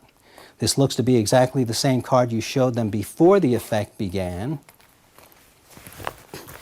Now, if you remember from the performance, you may recall that I stared at the card and talked about it quite a while before I turned it around and showed that it was the card that she had signed. This is very important to get the maximum impact out of this trick. The first couple of times I tried it, I just immediately turned over the card, and I found that rather than being astonished, people were just disoriented. They couldn't process what they were seeing.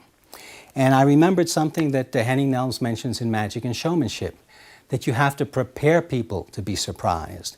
And the more astonishing the surprise, the bigger the surprise, the more preparation is required. This is going to be a hell of a surprise. So you have to do a lot of preparation.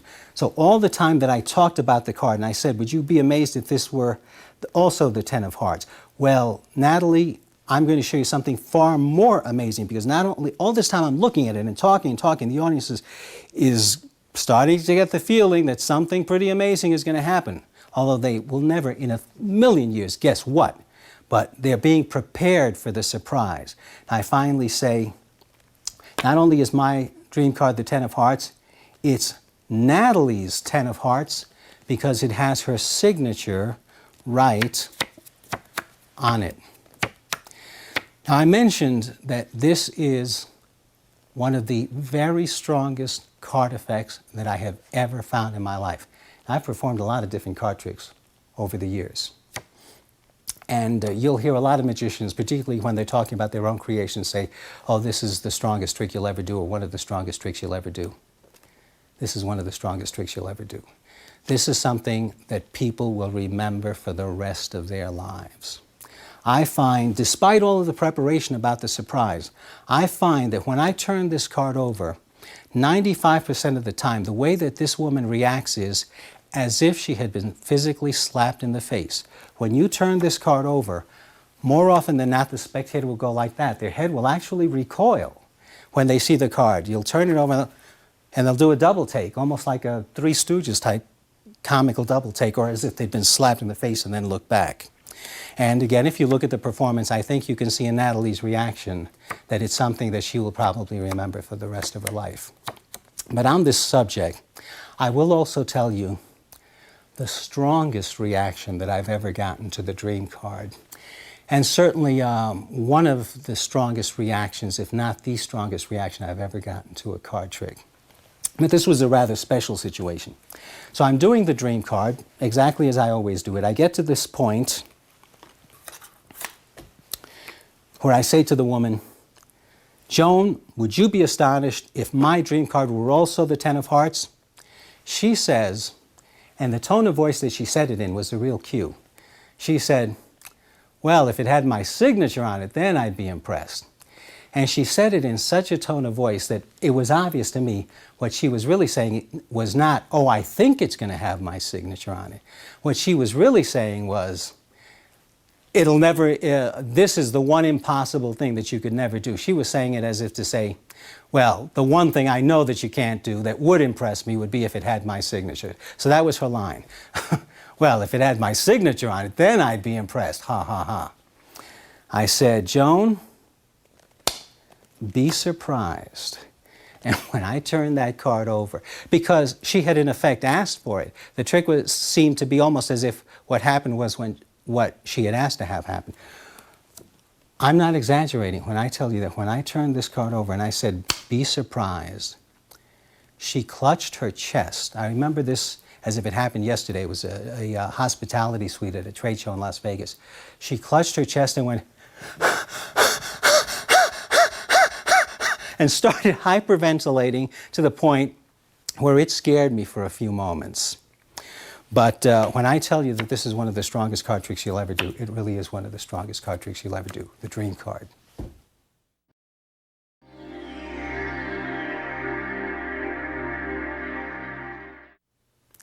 Erdene said that there's no other card feat that will generate as much entertainment value as three-card Monte. And I think that to this day, he's pretty close to still being correct. Here's the routine that I do. I've been doing some version of three-card Monte since I was in college. And it has evolved into this form, and I feel this is, for me, the perfect final form for this routine. Here are the three cards I use. I use 2 tens of clubs, 1 ace of diamonds. They come out in this order with the red card in the middle. With the red card in the middle, you can count the cards as often as you wish and not have to keep track of how many times you've counted because they stay in the same order, a red between 2 blacks. And counting them is important because a lot of people think that the key to three-card Monte is that you use more than 3 cards. So if they are convinced that there are really only 3 cards before you even start, you're already ahead of the game. Now I say we're going to use a red card. This is actually a double turnover. And a second red ace of diamonds. So you show the same ace of diamonds twice and 1 black card. They believe these are both aces of diamonds, and the money card is the black card. So you explain that their job is to keep track of the red card. Now what you're going to do here is the classic Monte throw. Since this is going to be used throughout the routine, let's take a second to talk about it. The audience should always believe that you're throwing the bottom card. In point of fact, most of the time you throw the bottom card, every so often you throw the top card. Every so often, instead of throwing the bottom card, you throw the top card. The grip of the cards is important. You're gripping them. The first one, the uppermost one, you grip between the middle finger and the thumb. The second one you grip between the third finger and the thumb. It's important that this side be perfectly flush and that this side, which is open, this is the side on this side of the hand, is open as little as possible to get the best illusion. This side should have a small gap and this side should have no gap at all. The top one should be controlled by the middle finger and thumb, the bottom one by the third finger and thumb. And what you're going to do, as soon as you throw the top one, of course you have to let go with the middle finger to throw the top one, but as soon as the top one flies off, you immediately switch fingers. You immediately switch from the third finger to the middle finger. That's what creates the illusion. If you simply did this and stayed like this, it would be obvious that you let go of the top card. But when you do this immediately, that's what creates the illusion. So, by the time I'm finished, you see the middle finger is here and the thumb. Not the third finger, but the middle finger and the thumb. And you've tossed the top card instead of the bottom card. All right, getting back to the routine. They believe these are both aces of diamonds and 1 black card. Of course, the reality is this. But they believe these are both aces of diamonds. You're going to reinforce that by using the hype move, the move that I just taught you. You pick up these 2 cards. You say they knew that if they picked this card, they lost. This is the winning card. This is also a loser. You're showing them the same red ace twice, but it reinforces what they believed, that there are 2 red aces and 1 black card. Now you move the cards around a little bit. They think the black card is there. When you show that the black card is here, they're fooled. And of course, they can't have followed this black card because they were following this black card. Now I shift the cards around a little bit as I'm talking and eventually reveal that there is really only 1 red card and 2 black cards. This gets a great reaction from the audience, where the cards seem to have transformed from 2 reds and a black to 1 black and a red. But I think that this is a great opener for 3-card Monte, not only because it gets a strong reaction in itself, but because it throws the audience off balance in a way that they never recover from for the entire rest of the effect. They're still thinking, but wasn't it 2 reds and a black? Where did that other red ace go? And always wondering about where did that other red ace go? And how many cards is he really using? Does he have 2 red aces, 3 red aces, 3 black cards? It keeps them off balance for the rest of the routine. In other words, it provides strong psychological misdirection for the rest of the routine. But now you've established that it is 2 blacks and 1 red. As I'm patterning, I'm telling the spectator she has to follow the red card, but don't worry because I'm going to go very slowly and I'm not even going to try to fool you the first time. And I do a number of legitimate throws. This, to my mind, is very important. You have to condition the spectator as to what she is supposed to believe happening, which is that you're tossing the bottom card. I've seen Monte routines where the performer never does a single legitimate throw throughout the entire routine. So the audience hasn't been conditioned to know what it is you're supposed to be doing. After you've done a couple of legitimate throws, then you say, in other words, watch the red, ignore the blacks, and you've done your throw. They believe that it's here. You shift them around on the table. This is also important, that you shift the cards around on the table. I've seen lots of Monte routines where they just throw the cards on the table and then ask the spectator to guess. Well, when they guess wrong, they realize the secret must be in the throw because that's all the performer did. The mixing provides psychological misdirection. I say to the spectator, but you saw that it landed over here, right? She will always correct me and tell me that it's here. This is much stronger than if you just say, well, point to where you think it is. If you say, but you saw that it landed here. She says, no, it landed here. You act as if you've been caught out. You have a little bit of a magician in trouble acting before you finally show that you were just trying to help her. You have to trust me. It's good to show these 2 now because at this point you have to reinforce that you're still working with 1 red and 2 blacks. All right, now the next phase.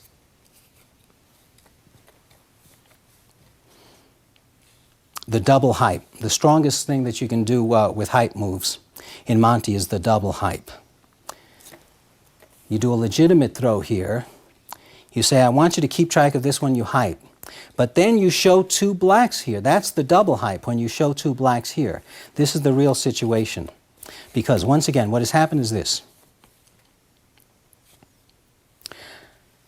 I did a legitimate throw. They think that a red goes down. Let me do that for you again. Do a legitimate throw. They think that a red goes down there. They think that a black goes down there, but both of those things are wrong. This is black and this is red, and then you show this. So I say, at this point, most people would bet on this card. As soon as you show that that's not it, they're surprised. And it has to be here, right? Because you showed that it's not here and it's not here. But they don't know that I did another hype still, allowing me to show that this is black and this is red. I'll get a great reaction from the audience as you fool them twice in rapid succession. All right, now you're ready for the final phase, the bent corner phase. Now, of course, real Monte workers on the street have an accomplice, a stick, bend the corner of the card.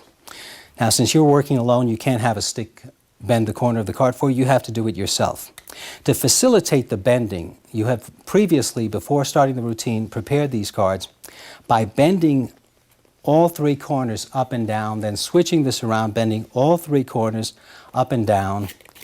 shift that card, do the same thing on that corner and that corner, shift that card, do the same thing again and again, shift the top card to the bottom, do it again and again, all of which means that the corners of these cards are very soft. They can easily be bent, easily be unbent. All right, to get back to the point that we don't have a stick to bend the card for us, so I bend it myself by pointing to this card and pointing to this card. And apparently I'm not aware that I'm bending the card. This is a technique that I've seen used by street hustlers, even the ones that do have a stick. I've also heard it credited to certain magicians, but I've seen it used on the street, so I assume that that's where it started. Now, you say, don't pick this one. You see where this finger is? You're ready to bend that card. The way that this bend is done is by pulling up with the pinky, down with the third finger, up with the pinky, down with the third finger. So you're ready to do it. You have your pinky right there. You misdirect to here. As you say, don't pick this one, don't pick this one.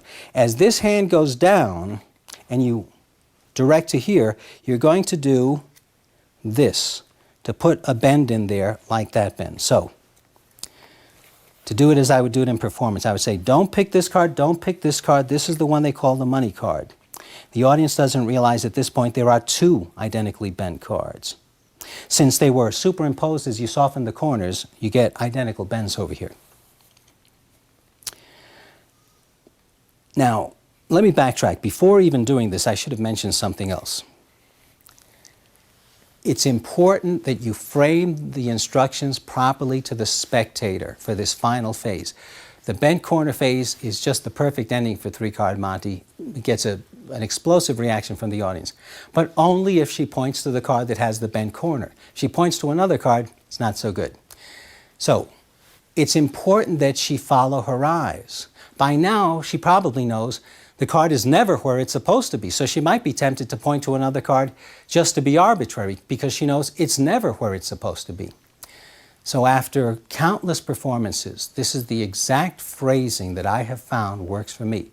You may find another phrasing works better for you, but first try it this way because this works perfectly for me.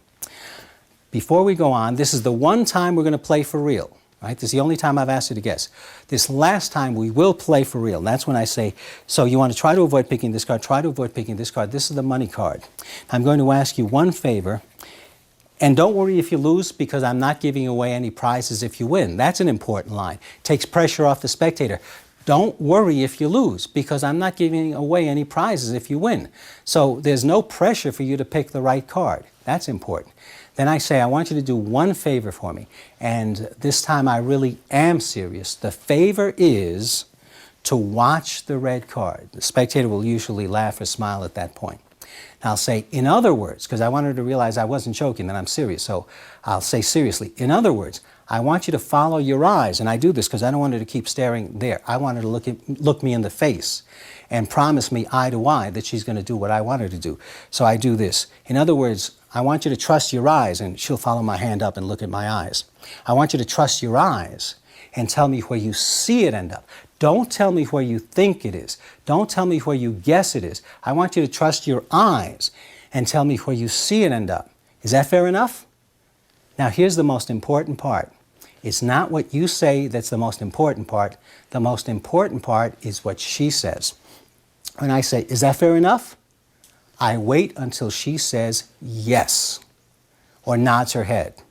Now she has committed to playing fair and pointing to the card that she sees as the winning card. Until she says yes, you're just talking to yourself. So don't tell me where you think it is. Don't tell me where you guess it is. I want you to just trust your eyes and tell me where you see it end up. Is that fair enough? Okay. Now, we get back to the point where you put in the bent corner like this and like this. What you're going to do is the height move, and at the same time, you're going to take this bend out of here. The way that that happens is, before you had pulled up with the fourth finger, now you're going to pull down with the third finger. It happens as the hands cross, you push down with the third finger. A little bit of a mix. And if she has tried to follow the card with her eyes, she has to point here. Once, I haven't had to do this probably once in the last 15 years. But once in a blue moon, they might say it's here or it's here. If they say it's here, you just use an old Monty Hustler's move where you say, no, it's not there. It's not there, it's not, well, don't have that happen. So you say, no, it's not there, and this switch is just this. It's a very simple switch. Just that. Here's the red. It's just put this over here, trap it, and flip it over. Then do the height move to show the two blacks. Now everyone's convinced that it's here. Now, having taught you that, I can tell you'll probably never have to use that. As many times as I've done this, I've probably used it 3 or 4 times. So you'll probably never have to use it. But it gives you some confidence to know that no matter what they do, you've got it covered. They'll always really point here. And I use a revelation here, a handling of this revelation that I got from Mike Skinner. You never in this kind of routine want to rub their face in it and make them feel foolish. Particularly, I don't want her to feel foolish for having done what I asked you to do, which is to follow her eyes. So I soft pedal this. I really undersell it. Again, I got this from Mike. I say, this card is bent. Now, I wonder how that happened. You know, very undersold, very soft pedaled. And then turn these over, because at this point, often people will think that all 3 of these are black. And sometimes somebody in the audience will gasp again when you turn this over because they didn't think there was any red card there. All right, the very last thing, something I've added to this since I first published it. I get rid of one of the blacks, and I'm in this position for the Vernon optical move. The red card is on top. They're angled like this. Here's the Vernon optical move. You snap. As you turn your hand, you do this. Right? You're snapping a black card on the bottom. As you turn your hand, you pivot the cards like this. Except you don't do it in 2 steps. I'm doing it in 2 steps so that you can follow what's happening. But it is really done as you turn the hand over. Snap the red ace. Do it again as you turn over. Snap the black card. So it's like this. People think there's something special about the ace, so why don't you check it out? Mary, go ahead, take the ace. She takes the black card. Again, don't rub it in. I once saw a performer do this, and when she picked the black card, he actually said to her, even with only 2 cards, you still can't pick the right card. Man, I mean, talk about slapping a spectator in the face. Now, I would never say something like that to the spectator. Instead, I soft pedal it. I simply say, they think there's something about the ace, so they think there's something special about the ace, so let's get this into the right position. They think there's something special about the ace, so why don't you check it out? Go ahead, take the ace. She takes the black card, and I go, I guess that didn't work, so I'll tell you what I'll do. I'll leave these cards up here. This is an important thing, too. Leave the cards there. I say, I'll leave them here after the show. Anyone who wants to check them out, come on up and check them out. Almost every show, 1 or 2 people will come up, and I'll see them after I've left the table. I'll see somebody come up and look at the cards and then put them back. And that's Darwin's 3-card Monty.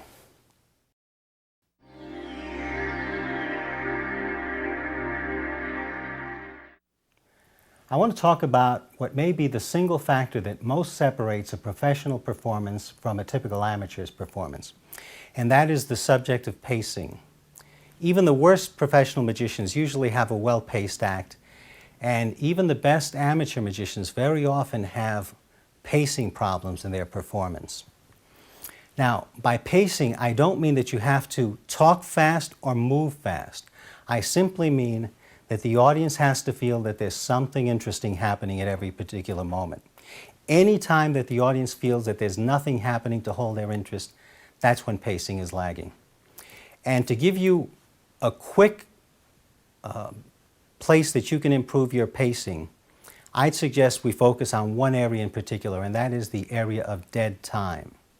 Dead time is any time that you have to have a spectator do something that's necessary but not interesting, or that you have to do something that's necessary but not interesting.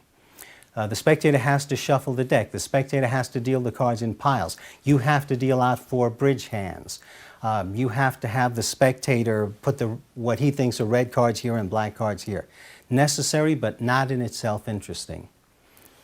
Those dead spots are eliminating those dead spots are the quickest way that you can put an additional professional polish on your magic. Now, how do you spot those dead spots? Well, here's a simple clue. Anytime you find that you're not talking, that you're just standing there or sitting there not saying a word, that's probably dead time. In a magic performance, the only time that you should not be talking, the only valid use for silence is to build suspense or anticipation. And usually that's only going to be very short little stretches of silence. Anytime you find yourself standing there doing something without talking or watching a spectator do something without talking, that's dead time. That's got to be eliminated. While the spectator shuffles, while you deal 4 bridge hands, while the spectator deals the cards into 3 piles, give the audience something interesting to watch or to listen to. Tell them a story. Tell them a joke. Have some byplay with the spectators. Pass on some interesting and important exposition. You're dealing bridge hands, tell them what the astronomical odds against success of dealing yourself the bridge hand you're trying for. But anytime you find yourself sitting there and you're not talking and nobody's talking and there's just silence while you or a spectator does something lengthy, that's no good. That's amateurish. For professional polish, every time you spot one of those dead periods, find something interesting for the audience to watch or to listen to, and it'll give your performances a quantum leap from amateurishness to professional polish.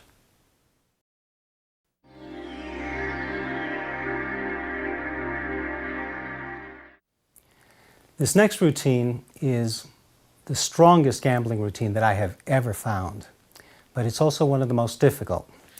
So I'm going to run through the explanation fairly fast because the bottom line is either you're already conversant with the kind of technique that's involved in this effect, or this is not for you. It's not something you're going to be able to perform.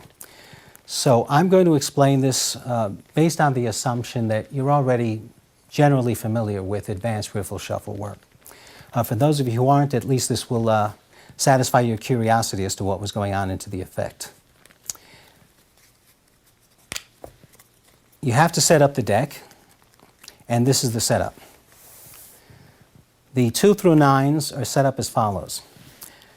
They're grouped by value, 9s, 8s, 7s, 6s, 5s, 4s, 3s, 2s, in this suit order: clubs, hearts, diamonds, spades, 8 clubs, hearts, diamonds, spades, 7 clubs, hearts, diamonds, spades, 6s, 5s, 4s, 3s, 2s, clubs, hearts, diamonds, spades. In addition, the picture cards are grouped running by value: 10, Jack, Queen, King, 10, Jack, Queen, King, 10, Jack, Queen, King, 10, Jack, Queen, King, but also with the same suit: clubs, hearts, diamonds, spades. Just the same as over here, we have clubs, hearts, diamonds, spades.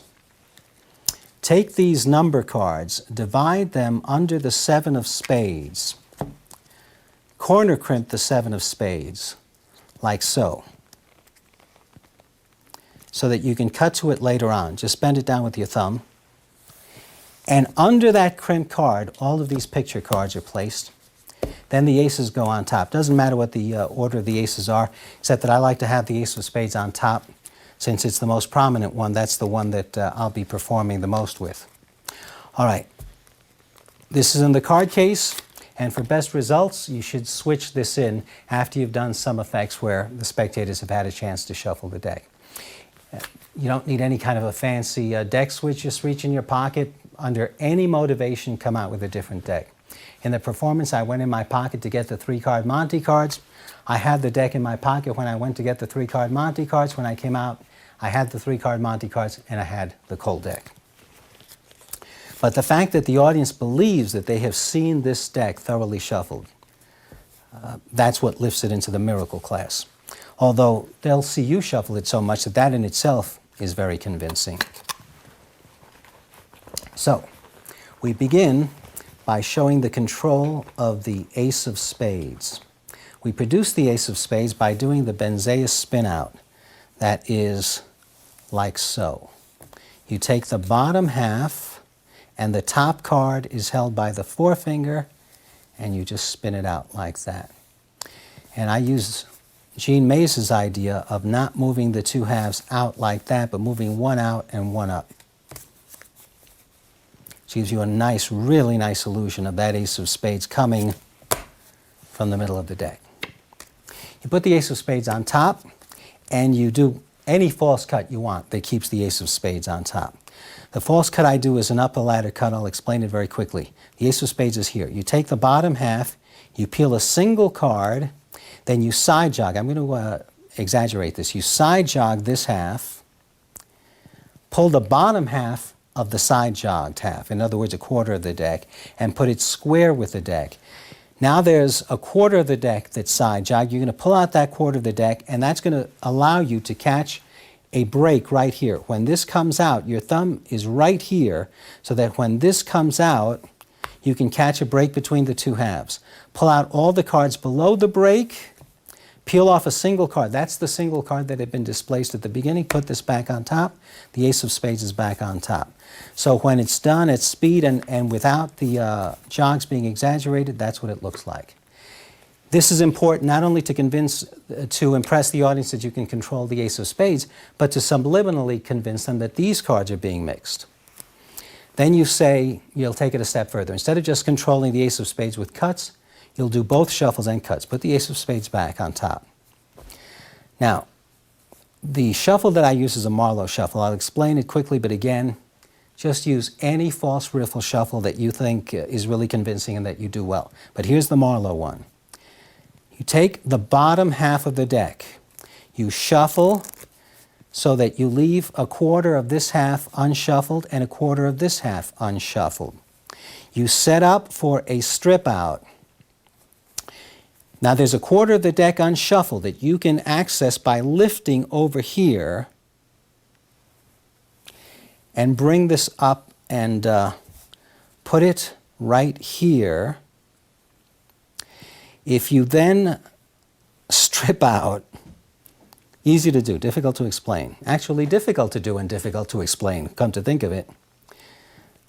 If you now strip out this portion, it allows you to catch a gap. When this portion is stripped out, a gap is created so that you can cut here and here like that, and the deck is still in its original order. If that sounded too confusing, just use any false shuffle that you feel comfortable with that seems to bury the top card, so that when you turn over the ace of spades, again, they're impressed. But again, it serves two functions. They're impressed that you can control the ace of spades during those shuffles, but they're also further convinced that the deck has been thoroughly shuffled. In fact, I use a pattern line to sell that notion. When I do this, I say, this time I'm going to combine both cuts and shuffles so that although the rest of the cards get thoroughly mixed, you can still end up with the ace on top of the deck. So that although the rest of the cards get thoroughly mixed, you can still end up with the ace on top of the deck. Now, since the cards are still in the same order, you still have the other three aces still on top. So you now produce these three aces by doing the Benzeus spin out. And if you lift different portions, different amounts of cards, each time it looks like the aces are coming from the middle. So that first time I had lifted up about half the deck. This time I lift up just about a quarter of the deck, and it looks like this ace came from a different spot. And using this Jean Mays idea, you keep showing different cards here each time, which also helps sell the notion that the aces are coming from different spots. The last one, I try and make it look like it came from very near the bottom. Again, they see a completely different card flash there. So you've controlled one ace, you've controlled four aces. You're going to take the four ace control further. What you're going to do is to riffle stack the aces. Okay, again, if you're going to do this effect, I assume that you're already familiar with what riffle stacking is. But let me just explain it real fast with an unstacked deck. What you're going to be doing with that deck in a moment is this. Let's leave the aces face up just so that it's easier for you to follow. Since we're going to be stacking that deck for a five-handed game, in order to get that ace, I have to have four indifferent cards. One above the ace of spades, one that would go to that player, that player, that player, that player, and I get the fifth ace. So in shuffling the cards, I've loaded 4 cards above that ace. That's what you're going to be doing with that deck. You do 4 shuffles, and on each shuffle, you load 4 cards above an ace. As you may have noticed just now, I did it without looking at the cards. If you can do it without looking at the cards, it really is that much better. So you've got 1, 2, 3, 4, and an ace, 1, 2, 3, 4, and an ace. One more time, you do the exact same thing, preferably just by touch so that you don't have to look down at the cards. 1, 2, 3, 4, and an ace, 1, 2, 3, 4, and an ace, 1, 2, 3, 4, and an ace. The last time, you do a Zarro shuffle to hide that, to bury that ace, stack that ace, and also not cut up into this setup. So you Zarro under 4 cards, and your setup is completed. Now, let me take a second to try and break that down a tiny bit more. Although, again, as I say, either you're already conversant with this technique or you're probably not going to be able to do this effect. But let me just, for the sake of completeness, explain a little bit more what's happening there. You hold back 4. You hold back 3 on this side, 4 on this side, 3 on this side. And you load these 4 under these 3, okay? So you shuffle legitimately, but you stop when you have 4 on this side and when you have 3 on this side. And you load those 4 under 3. Now you hold back 4 and 2. 4 on this side, 2 on this side. 4 and 1. 1, 2, 3, 4, ace. 1, 2, 3, 4, ace. 1, 2, 3, 4, ace. And then Zarro shuffle under 4 cards. I won't bother to deal them out. You should be able to just tell that every ace is every 5th card. If you dealt out 5 hands, you would get the aces. Now, you're going to do that with the stack deck. Only you have to do a Zarro shuffle every time you do a riffle stack, because you can't screw up the order of these cards. So we're going to do exactly the same thing and end with a Zarro shuffle on each one. Also, you have to cut to the crimp. I hope you're keeping track of all this. You cut to the crimp, you riffle stack, you Zarro shuffle, okay? Let's leave the aces face up here. Now, because I'm cutting to the crimp, I'm going to have a 10, Jack, Queen, and King here. 10, Jack, Queen, and King. So when I load 4 cards between the Ace of Clubs and the Ace of Hearts, they will be that 10, Jack, Queen, and King. And because I finish up with a Zarro shuffle, the rest of the deck ends up still in order. I screwed that up because I looked at my hands. I can't look at my hands because I'm used to doing it without looking at my hands. So let me do it the way I would do it in performance, without looking at my hands. Still have the 10, the Jack, the Queen, and the King. And I'm going to turn these face down the way I would normally have them in performance. So here's what you want to do. You want to shuffle, finish with a Zarro. Again, shuffle and finish with a Zarro. Stack the 3rd ace, Zarro. Make sure that I got that right. I think that I lost 1 card here. Let me just check. We'll just put it in the right place. This is just an explanation anyway. It doesn't matter. We'll just stick it in the right place. And then finally, every time I'm cutting to that crimp also, don't forget that. Every time I'm cutting to that crimp. And now Zarro under 4 cards. You're ready to go. You're going to get an ace, but you're also dealing a 10, Jack, Queen, and King. 10, Jack, Queen, and King, and an ace. And now when I did this Zarro riffle stack just now, I wasn't doing the riffle stack as well as I normally do it, and I wasn't doing the Zarros as well as I normally do it because I was just concerned with trying to communicate it to you. But if you want to see it the way it's supposed to look, done well, just go back and watch the performance video. That's the way that it normally looks when I normally do it. Okay. So they're astonished at this, but then you have this kicker, this kicker, and this kicker, and what they don't even begin to suspect is that the rest of the deck is still in order. Nines, clubs, hearts, diamonds, spades. Eights, clubs, hearts, diamonds, spades. Sevens, sixes, fives, fours, threes, twos, clubs, hearts, diamonds, spades.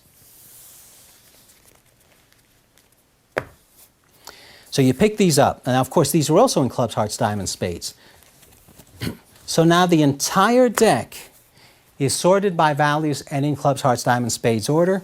When you pick up the aces to put on the bottom of the deck, just make sure they're also in clubs, hearts, diamonds, spades, put them on the bottom. Now you still have this crimp and you have the entire deck in order. Now just give the deck, now you're going to go into the bridge deal. Give the deck a couple of shuffles that keep the entire deck in order. I do a strip out shuffle with a block transfer followed by a Zarro shuffle. Do any false shuffles you want that will leave the deck entirely in order, but this is what I do. I cut to the crimp, I take the bottom half, I block transfer 4 cards, strip out, they go under the crimp, I cut to the crimp, and I then do a Zarro shuffle under 4 cards. Okay, I'm cutting to the crimp, and I then do a Zarro shuffle under 4 cards. Now if you deal, this is what's going to happen. Of course, the audience doesn't know that, so let's deal it the way the audience sees it.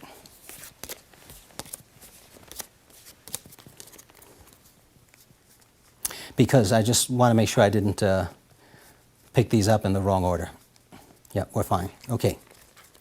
Because the way that you reveal the bridge hands is important in getting the maximum reaction. I now do it differently from the way that I used to do it. I used to reveal first the first bridge hand, then the second, then the third, and then the fourth. I have found that it is stronger if you do this. And you may remember in the performance while I'm dealing, because you don't want to just make the audience sit there watching you deal cards, which is not very entertaining.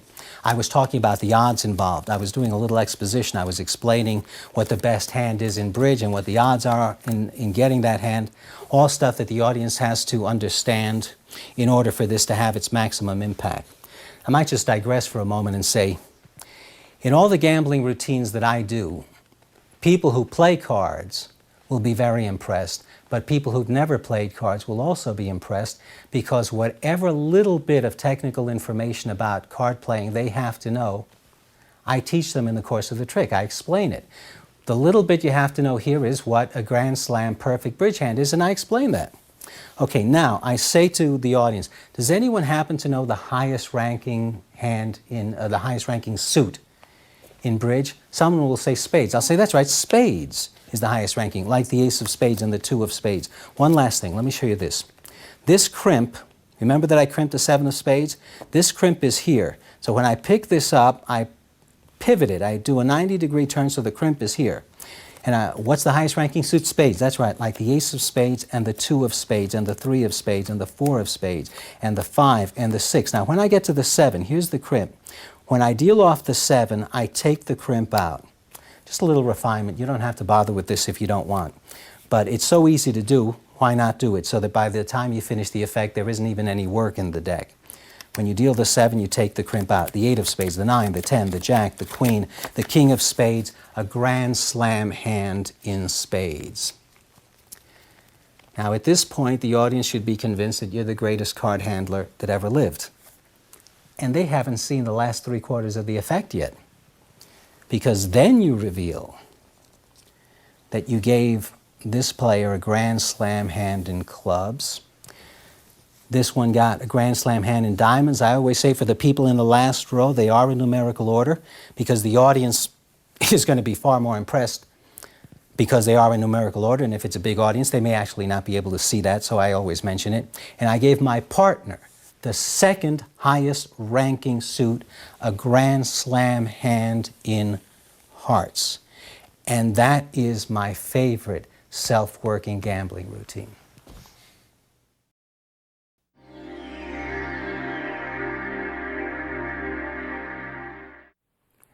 Now we're going to talk about the effect that is technically the easiest on any of these DVDs. That is, from a sleight of hand standpoint, the easiest of any of them.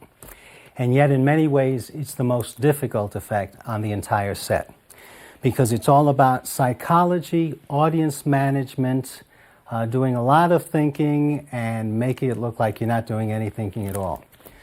But if you put in the work, you're going to have one of the most entertaining routines that you can do for a lay audience. It's based, of course, on the old gambling scam of the Jonah card, the 10-card poker deal that originally did start as a card cheating scam and then was later adopted by magicians for entertainment.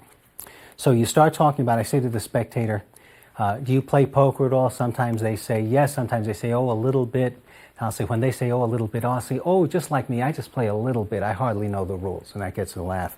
And I'll say, if they say it's a little bit, I'll say, you can consult our panel of experts on any questions you have. So it's okay even if you don't know how to play a lot. Then I say, I'm going to remove some cards from the deck and I'll explain why as I go along. And the cards that I remove are this. First, the Queen of Clubs. Then, 3 kings and 3 aces. Every king except the King of Clubs. Every ace except the Ace of Spades. I'll explain why I leave those out in a moment. Every king except the King of Clubs, every ace except the Ace of Spades. By the time you finish doing this, you have 7 cards on the table. But even though I know that I have 7 cards, I'm going to count them anyway. The reason I want to count them is I want to put some wave work into the Queen of Clubs. Now, wave work is an old card cheating technique, still used by card cheats all the time. What it means is this. I count 1. I'm always grabbing the card right at this corner. 2, 3, 4, 5, 6. When I do 7, I squeeze and put a little trough into the card. I squeeze with the thumb down and the 2 fingers up. First and second fingers squeeze up, thumb squeezes down. Let me exaggerate it. That's the trough that you get there. And you can spot that very easily later on. And then I scoop and I give the cards a 180 degree turn so that the work is at the outer end because I now have to put the same work on the inner end. Now I go through and I remove 3 5s. It doesn't matter which 3. And as I remove these cards, I'll occasionally let the audience see what some of the cards are, and some others I don't let them see. So that on the one hand, it doesn't look like I'm trying to hide really, but on the other hand, they don't get to know at this point what the 10 cards are. Now I put the rest of the deck in the box. That's going to be important later on. I'll explain why at the very end, why we put the deck in the box. Now, I explained that we're going to use 10 cards, and you want to justify why you're using only 10 cards. You'll see the pattern in the performance, what the motivation was. I say it's Mexican poker designed to prevent cheating. You use only the number of cards you need for the players you have. Head-to-head game, we need 10 cards, which we should have. 1, 2, 3, 4, 5, 6, 7, 8, 9, 10 cards, and I put the wave in again. Now there is a wave at this end, and there is a wave at this end. Now, I can see these waves extremely easily, but it may not be easy for you to see it on the camera. So we're going to cheat and we're going to do this. We're going to mark the Queen of Clubs, which is the key to the whole effect. We're going to mark it this way and this way. Now, when you perform the effect, once you're used to spotting wave work, it's the same thing to you as if they were marked this way. These corners were marked this way. You can spot that card very easily. Let's talk a little bit more about the composition of these cards. This is the key to the 10-card poker deal. Mexican poker is a version of the 10-card poker deal. 3 sets of 3 and 1 odd card. Whoever gets the odd card loses. That's all there is to it. The secret is very, very simple. 3 sets of 3. I use 3 5s, 3 aces, and 3 kings. Many years ago, I learned the original version of this routine that I started with from Harry Lorraine. He used 3 5s, 3 aces, 3 kings, and the Queen of Clubs. I've ever since used the same cards. Now, because the secret is so simple, it's just whoever gets that card loses. That's all there is to it. Because the secret is so simple, It takes some very clever and subtle routining to hide the secret, because you're going to do the same thing over and over again. If you don't hide it subtly, people will be able to figure out what's happening. Now, as you saw in the live performance, I explained I'm going to let him shuffle part of the time, I'll shuffle part of the time. So this first time we'll take turn shuffle. Now all I'm doing is I'm keeping that queen of clubs on the bottom. All I'm doing on all these shuffles is I'm just milking that so it stays on the bottom. So I don't have to keep track of how many times I shuffle, because the queen of clubs stays on the bottom each time, all right? So whenever I want to go into the deal, I shuffle the queen of clubs to the top. I say, this first time we'll take turns shuffling and dealing. In other words, I will shuffle and deal 2 cards, then he will shuffle and, now it's over. He has lost. It's done. The rest is presentation, entertainment value, and also psychology to make it seem as strong as possible and to hide the real method. So I say, then he will shuffle and deal 2 cards, then I will shuffle and deal 2 cards, then he'll shuffle and deal 2 cards till they're all dealt out. Now, as you saw in the performance, in reality, he ends up doing all of the remaining shuffling and dealing, because I let him shuffle and then he deals. Then he starts to hand me the cards. I start to shuffle and I say, can you see how closely he's watching me? If you're going to be the suspicious kind, I'll let you take my turn. You shuffle as much as you want and deal 2 cards. Take my turn because I don't like your attitude. So he shuffles again and deals 2 cards. Then he starts to hand me the cards. I say, no, it's your turn to shuffle and deal 2 cards. Now there are only 2 cards. I make a show of shuffling the 2 cards, and I say, maybe you think I'm stacking the deck here with the fancy card shark shuffle. If I let you pick whichever card you want, that has to be fair, right? So I explain, so there's no question about equivocation. I explain, you get the one you picked from my hand, I get the one that's left in my hand. He picks whichever one he wants, I get the other one. Now, all that's really happened is that after the first 2 cards are dealt, basically, he shuffles and deals the rest of the cards. That's what it comes down to.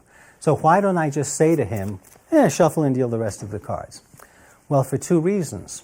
If I did that, I may as well hold up a neon sign advertising the fact that these are the only 2 cards that don't matter, and that do matter. These are the only 2 cards that do matter because they're the only 2 cards that I won't let him control. The second reason I do it the way I do it is what I call the Ginsu Knives principle, which I talk about on another one of these DVDs. If you give them the full package at once, seems pretty impressive. If you give them the package little by little, seems far more impressive. If you say, I'm going to give you these 20 Ginsu knives and it's $39.95, they'll go, that's a pretty good deal. If you say, I'm going to give you these 3 knives, wait a minute, I'm going to give you 2 knives more. Wait, don't tell me how much you'd pay. I'm going to give you a knife sharpener. How much would you? No, don't tell me how much you'd pay. I'm going to throw in 4 fish fillet knives. How much would you pay? No, don't tell me how much you'd pay because I'm going to throw in 4 butter knives. Now, would you believe that I'm going to give this to you for $39.95? People go, oh my God, that's unbelievable. That's what we do here. We don't tell him all at once that he's going to get to control all 8 cards. We give him a little bit of control, over the result. Then it looks like I'm going to do, then I give him more control. And it's like I've added 3 more knives to the set. Then he starts to hand me the cards. I say, no, it's your turn. Now I've added the 2 fish fillet knives. Then we get down to the 2 cards and I say, pick whichever one you want. Now these are the 4 butter knives. Now it's like, oh my God, all that for $39.95? I cannot believe it. Okay, so he turns over his cards. I usually do this because one of the things you want to do is not draw too much attention to the Queen of Clubs. You don't want it to be prominent. So if every time he turned over his hand, the Queen of Clubs was there, he'd start to see the pattern. So I pick them up and I scoop to hide the Queen of Clubs. Right? It's on the bottom. I say, spread them face up on the table. Spread them face up on the table. Something else you don't want the guy to do is to study the cards for 20 minutes before he spreads them out. Because you don't want people memorizing what the 10 cards are. Plus, you're not just entertaining this guy, you're entertaining the audience. So it's boring for them to just watch him. Tell him, spread them face up on the table so that they can play along, okay? A pair of aces and a pair of kings, that is a very good poker hand. Unfortunately, I win with 3 of a kind. And you may notice when you watch the live performance that I never say, you lose. I always say, I win. In addition to the presentation that's involved here, the psychology that's involved in hiding the simple secret, the progression that's built into the routine, that's another important part of any kind of multi-phase routine. There are a million 10-card poker deals out there. This one, in my view, is the best. It's certainly the best for me because it disguises the Jonah card principle very well phase after phase, but also because it has progression. The second phase stronger than the first, third stronger than the second, fourth stronger than the fourth, fifth stronger than the fourth stronger than the third, fifth stronger than the fourth. But in addition to keeping track of all that as you're performing, you have to know how to sell this to an audience so that it doesn't have any personal sting to it.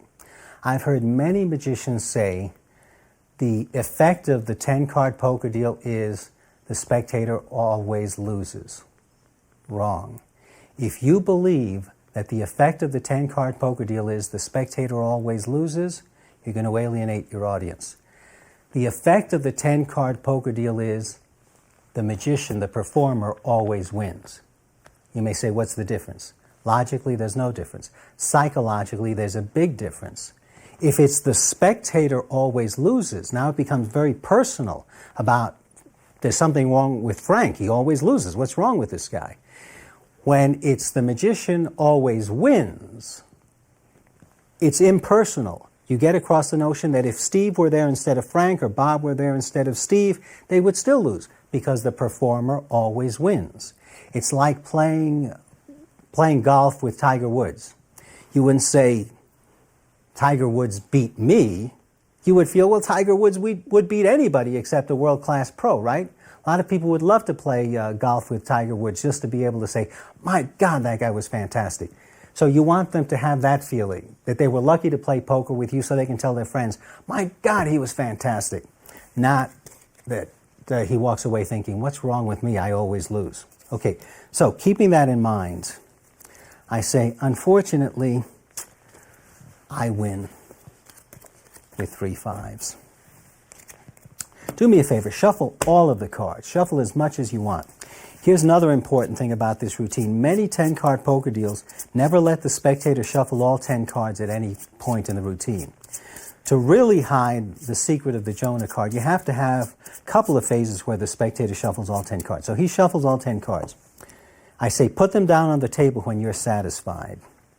I pick them up and I say, tell me honestly, do you know of any method whereby I could have influenced the order of these cards? As soon as I spot the Jonah card, I can put them down. So sometimes the Jonah card's near the bottom and I have to spread through all of them. But sometimes it's near the top like this and I can put it down immediately. Here's what I'm looking for.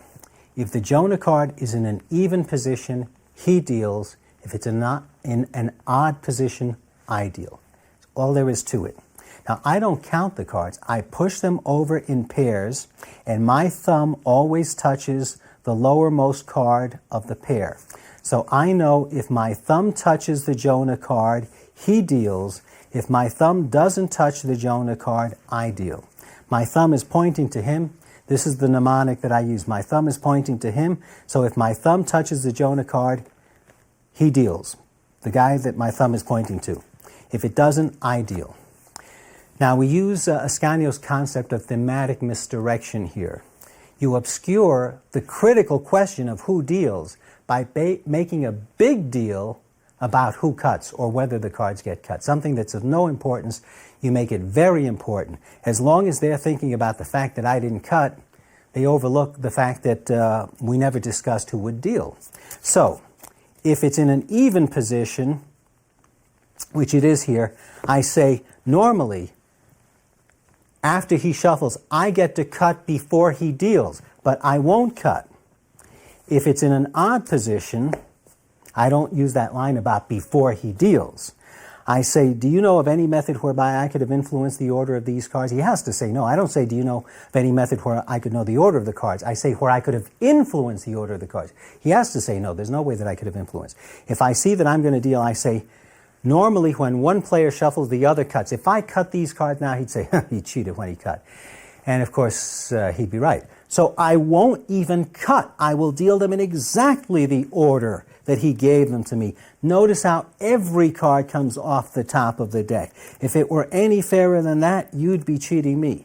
You notice how I just glide over the issue of I deal or he deals. Just you don't discuss it. It's a non-issue.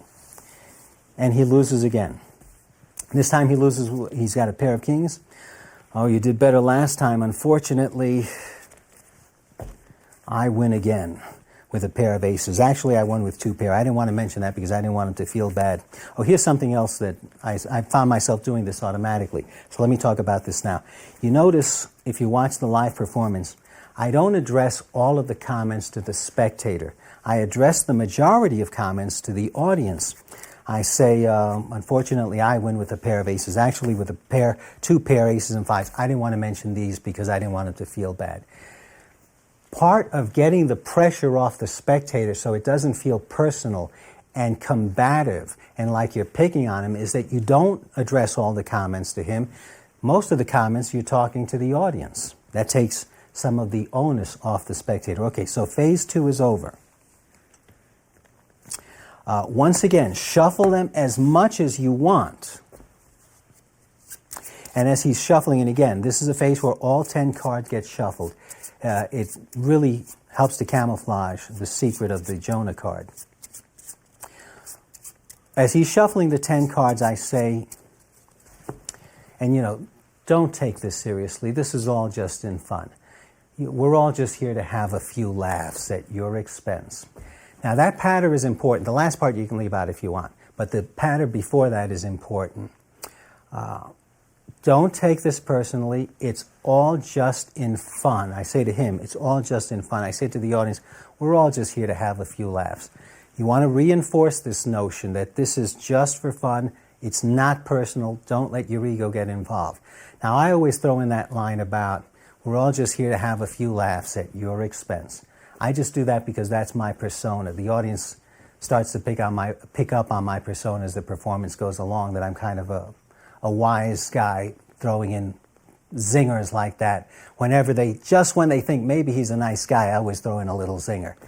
But as long as they realize underneath that I really am a nice guy, I can do that.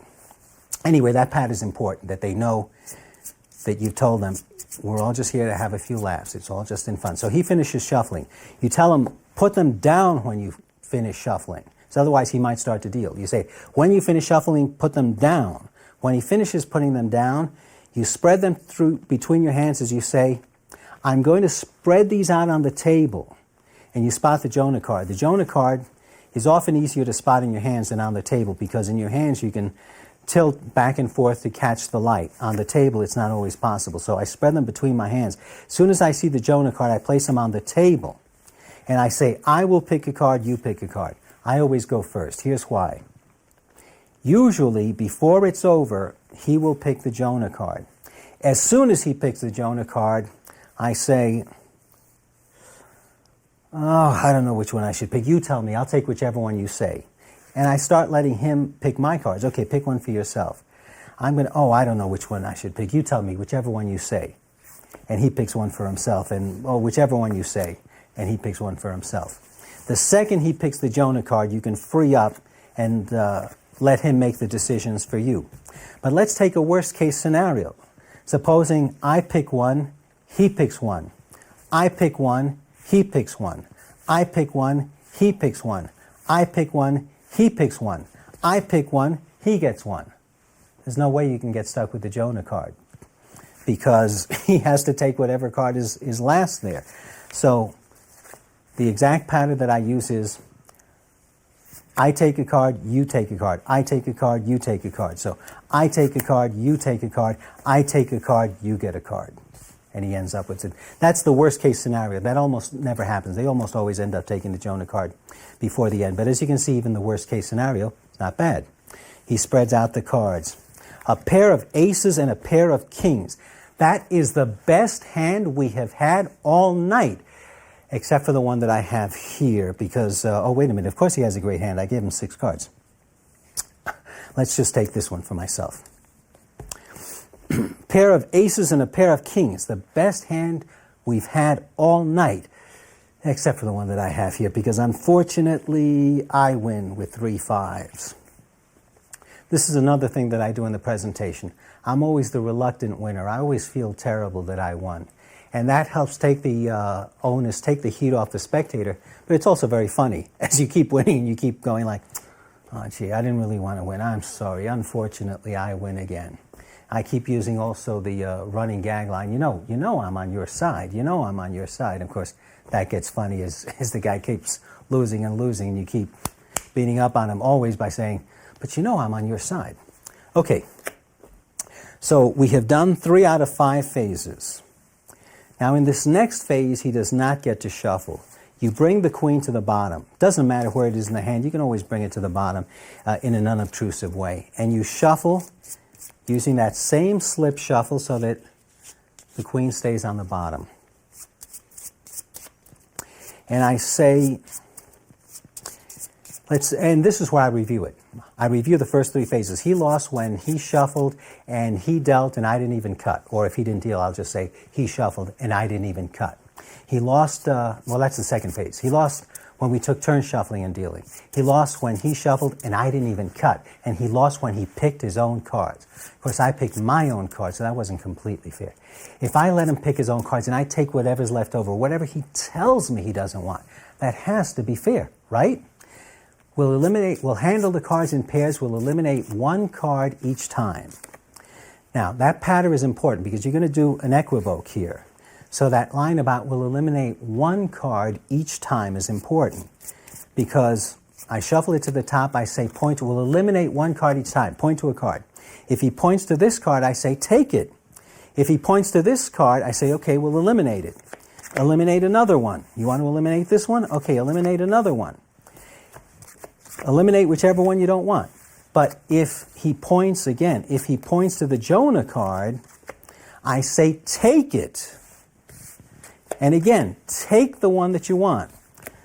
Take whichever one you want. I get the one that's left over. Is that the one that you want for yourself? Take it. So even though it's an equivoke on the first one, because you may say take it, or you may say we'll eliminate it, depending on which one he points to, the remaining second, third, fourth phase are done exactly the same. If you eliminate on the first phase, you eliminate on the second, third, fourth phase. If you say take it on the first phase, you say take it on the second, third, fourth phase. Take. And that hides the equivoke because you're totally consistent from there on in. Now, one of the things that I wanted to get across in teaching you this routine is that you cannot lose. No matter what the spectator does, you cannot lose. Everything they could possibly do to you, I've already built in a fail-safe. Now, we had a worst-case scenario come up with Frank. He did something that won't happen to you, literally won't happen to you once in 1,000 performances, but it happened here. I said, point to a card. Instead of pointing to a card, he did this. Now, even if they do that, which they don't do once in 1,000 times, 50% of the time it'd still be okay. He might have done this and taken the Jonah card. But this was a worst case scenario. He did this and pulled the non-Jonah card towards him. We changed the procedure because he doesn't know what the procedure was going to be, so we change it. I say, okay, that's the one that you want for yourself, that's fine. I was going to eliminate them, but if you want to pick them, that's fine. So we'll handle them in pairs, and each time you pick the one that you want for yourself. Pick the one that you want for yourself. Now, he'll either take this, or if he doesn't take it, you just put it back on the bottom, you shuffle it back to the top, pick the one that you want. Now, sooner or later, you know, he's not going to pick on this side every single time. Sooner or later, he's going to pick that card. If it doesn't happen on the second time, it'll happen on the third. If it doesn't happen on the third, it'll happen on the fourth. But let's take an absolutely worst case scenario. You get, on the fourth one, he takes this. I've only had to do this, I think, twice in my life. 4 choices, and you still have the Jonah card. Don't panic. You just do this. This time, you bring the Jonah card to second from the top. And you say, which of these 2 do you want for yourself? Just touch it. Just touch the one that you want for yourself. If he touches this one, you say, if he touches this one, you say, go ahead, take it. And he ends up getting the Jonah card. If he touches the top one, you say, you want this one? Let's find out what it is. Oh, it's a queen. Well, that's not a bad card. And of course, I get these, you get those, spread them out. And you still gave him the Jonah card with a KM move. So if he points to this one, you do a double turnover, take the queen, peel this off as you gesture and say, well, I get these, you get those, spread them out. Unless you do this for a living, in which case you're performing this constantly, unless you do this professionally, you will probably never in your life perform this effect often enough to ever have to use that out. But it gives you some confidence if you know there is nothing they can do that'll screw you up. Now, normally they will take the Jonah card sometime before you get to the fifth card. Now, if they've taken it, and usually, actually, most of the time, they get it the first time because you've done an equivocation. So let's talk about what will happen 99% of the time. You say, we'll handle the cards in pairs. We'll eliminate one card each time. We'll eliminate one card each time. Just point to a card. He points to that one. You say, take it. So I get that one. Point to the card that you want. Take it. Take the card you want. Take the card you want. Now, he should have to pick one of these two, right? People are much more likely to think that you're trying to keep certain cards from the spectator than that you're trying to force a card on the spectator. So what you do now really pulls the rug out from under the entire audience. You say, you get one more card, take whichever card you want. Now there's such a total lack of control on your part. As long as he's got the Jonah, it doesn't matter which one he takes. So he takes any card he wants. But this is really disarming to a lay audience. Take whichever card you want. He takes it, I turn to the audience and I say, well, Frank is telling me that he doesn't want these cards. He's saying to me, Darwin, these cards are garbage. So I guess I'm stuck with them. Spread out your cards on the table. Always tell them, spread them face up on the table. Let everybody see what you've got.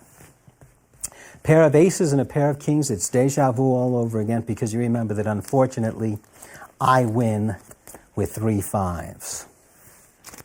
Now here again you want to control the Jonah card, so you want to bring it to the bottom so that you can do your slip cuts. He's lost 4 times in a row. Each time it seems that you've given him more and more freedom. The 5th time we use the Ginsu knives principle again, because what's going to happen is you're going to shuffle the Jonah to the top, you're going to give him this, you're going to take this, and from here on in, you show him every single card. And he can say that one to you, that one to me, that one to you, that one to me. But don't say right at this point, I'm going to show you the face of every single card, and you'll get to decide. No. Give up control gradually. It will be more dramatic if you say, we'll pretend there is one marked card in the deck. Who would you deal that to? 5, he'll usually give it to me. And then you say, I'll throw in the steak knives too. We'll pretend there are 2 marked cards in the deck. Would you deal that to me or to yourself? A king, he'd probably take that one too. Then I say, oh, I really shouldn't do this, but you know I'm on your side, Frank. Let's pretend they're all marked. So he knows what every one of these is also. And bring the rest of the audience in. You're not performing for one person, you're performing for an audience. So show the card to everybody. Make the comment. You can consult with your friends. They're on your side. I'll give you as many lifelines as you want. Now, Frank didn't consult with the audience, but very often spectators will ask audience members or the audience as a whole what they should do. And very often, even if the spectator doesn't ask, members of the audience will volunteer advice. So you get the whole group involved. Now, he takes this one. I always do this on the 3rd card. I don't put it here. I put it here, and then we continue. An ace he's going to take for himself. So I say, I shouldn't show him all the cards at the same time because anyone can figure out the strongest possible hand, even Frank. If you say that with the right tone of voice, it'll get a laugh and nobody will be offended. If you don't feel you can say it without offending people, just don't say it. In this case, it's a pretty safe bet that he would take the ace. I finish by saying again, they're more likely to think that I'm keeping cards away from him than forcing cards on him. So I say, you know, I'm on your side. I'm bothered by that choice. I'll let you exchange this card for this card. Or you can exchange it for this card. Or you can exchange it for this card. Or you can exchange it for this card. Or you can exchange it for this card. You can have what's behind curtain number 3. Or you can keep it.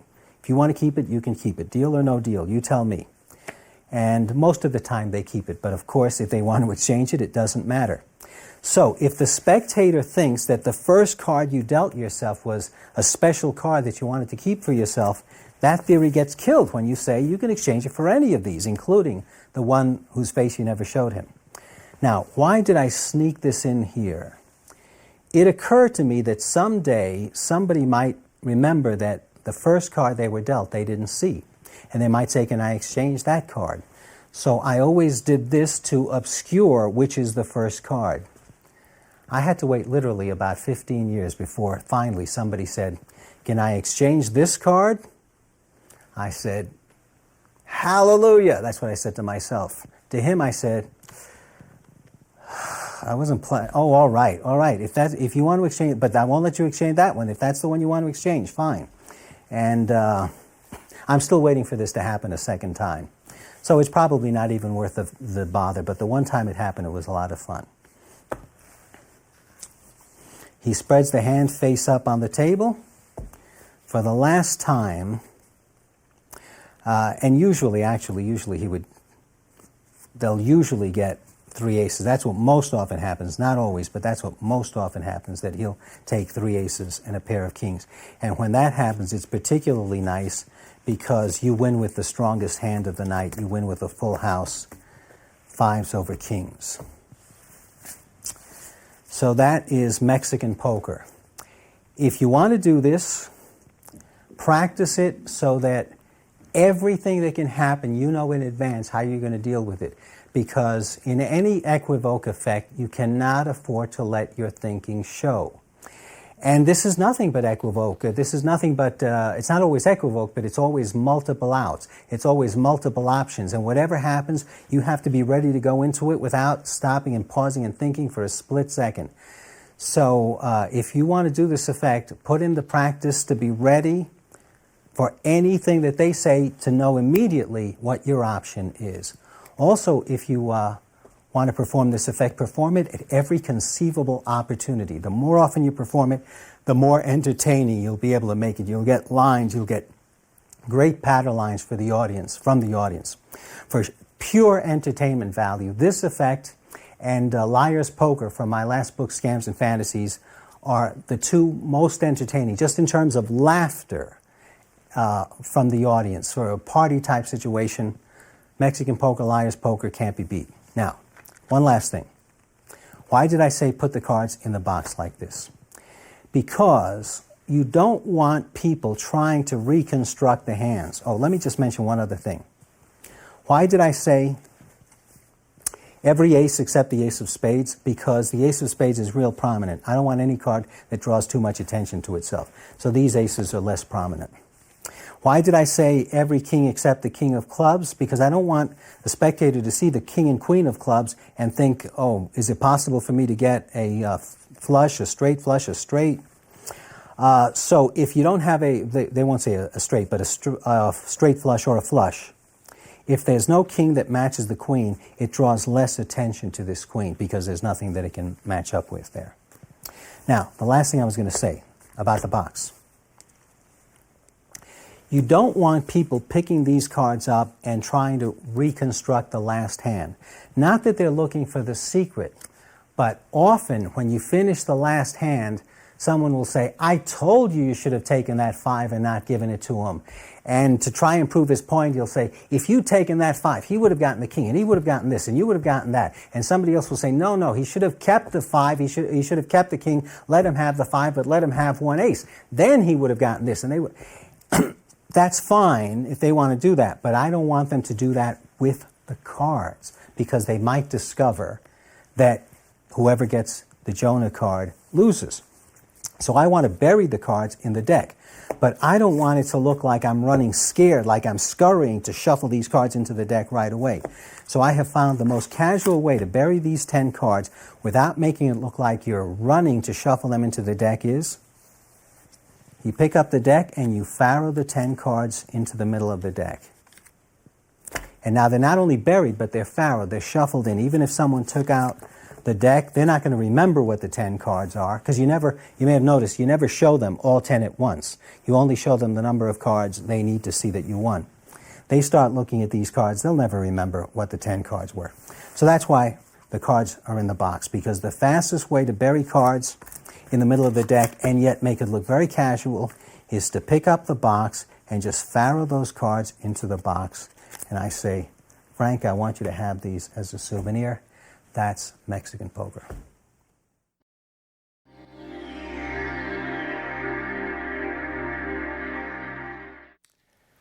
Let's talk about a perennial topic among magicians, the problem of hecklers and how to handle them. Now, before we get into the subject of how best to handle hecklers, let me deal with two philosophies about hecklers, both of which I disagree with and which are at the two extremes. One is the notion that some magicians have that any time you get heckled, it's your fault.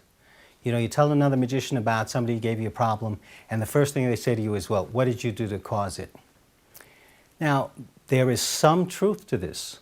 That is, if you get heckled a lot, if this is a continual common problem for you, you should stop and ask yourself whether you're eliciting the problem, because the way that you behave does influence the way people behave towards you. I just think it's an oversimplification to think that every time you get heckled it's your fault, because after all, the audience is not a blank slate. Each person in that audience has a life history and a fully formed character and personality. And there's some people in this world who are just asses. They were asses long before you started to perform for them. They will be asses long after you finish performing for them. So on the one hand, you should always ask yourself, did I do something to provoke that? On the other hand, I don't agree with the philosophy that every time you get heckled, it's your fault somehow. Well, that's one philosophy, that it's always your fault. The other extreme is the notion that's very common among magicians that basically virtually everybody is a heckler in their mind. The guy doesn't take the force card. Ugh, a heckler, a troublemaker. He wouldn't take the force card. This is a problem that I think is really, this is a mindset that's really provoked and encouraged by the magic internet boards, where somebody goes to complain about something that went wrong in a trick, the spectator wouldn't take the force card, and everybody on the board says, oh yeah, that heckler, that troublemaker, don't perform for people like that, they don't like magic. Because the guy won't take the force card, that doesn't make him a heckler. Because the guy says you have a card palmed, he saw you palm the card, that doesn't make him a heckler. It's your job to get the person to take the force card. It's your job to palm a card without people seeing it. Magic is interactive entertainment. People will talk. People will speculate aloud as to how you did the trick. People will touch things or want to touch things. People will sometimes not take the card that you want them to take. Those are not hecklers, those are just spectators. You either learn to control them and get the reaction you want, or you have to move away from magic. So the notion that everybody who doesn't do what you want them to do is a heckler, I think is wrong. The notion that there's no such thing as a heckler and it's all your fault, I think is wrong. To really know how to handle hecklers, you have to understand what a heckler is, and this is the definition that I would give you of a heckler. A heckler is a person who wants to ruin your performance. It's not somebody who's too effusive. It's not somebody who talks too much or talks while you're performing or wants to examine the deck of cards or shuffle the cards. It's someone who wants to ruin your performance. Now, why do they want to ruin your performance? And this is very important to understand why they want to do this. Because if you don't understand why the heckler does what he does, you'll never be able to control his actions. The true heckler wants to ruin your performance because he's envious of something that you have that he wants. What's that? Attention. The true heckler is someone who is a black hole trying to suck up all the attention around him. You get some attention, he wants it. You have it, he wants to take it away from you. And everything that a true heckler does is to try and take the spotlight from you to him. So what are the strategies that you can use to deal with this kind of person? Well, let me talk about some that a lot of people recommend that I would not recommend. One is the guy who says, make the heckler the star. Do one trick where the heckler is the star. He'll be happy, he'll have gotten the attention he wants, and he'll become your biggest fan. I can only conclude that people who say this have never actually done this. This has to be received wisdom. They heard somebody else say that, they say it. Somebody hears them say it, they say it to the next person. Because I can't believe that anyone has ever tried this and had success. Because, as I said, the heckler is a black hole for attention. You can't satisfy him by giving him a little attention. This is like the guy who gets mugged, and the mugger's got a gun on him and says, give me your money, and he thinks, maybe if I give him just half of my money and just one of my rings, he'll be happy and go away. Well, let's be serious. The mugger wants every single penny you've got and every piece of jewelry you've got. The heckler wants all the attention you're getting, not part of it, all of it. So I would not recommend the old make the heckler the star for one trick. Another common approach is the heckler stopper. In other words, start trading insults with the heckler. That's terrific, because your insults will be better than his insults, and he'll feel bad and he'll go away. He doesn't care whether your insults are better than his insults. He cares that you're giving him the spotlight. Every time you insult him, the audience looks at him. That's what he wants. They're looking at him. Even if they're looking at him to laugh at him, he's got the spotlight. He won the game. He took the attention away from you. He won. You think you won because you had a better insult. He knows he won because they're paying attention to him. Another strategy that I don't recommend is acceding to the demands of a heckler. Heckler says, let me see the top card, and you show, and you know, the selected card isn't on top. I'll show him the top card. He says, let me see your hand, and you know, you think, I don't have anything in my hand. I'll show him my hand. Ha ha, you thought I had something in my hand. I don't.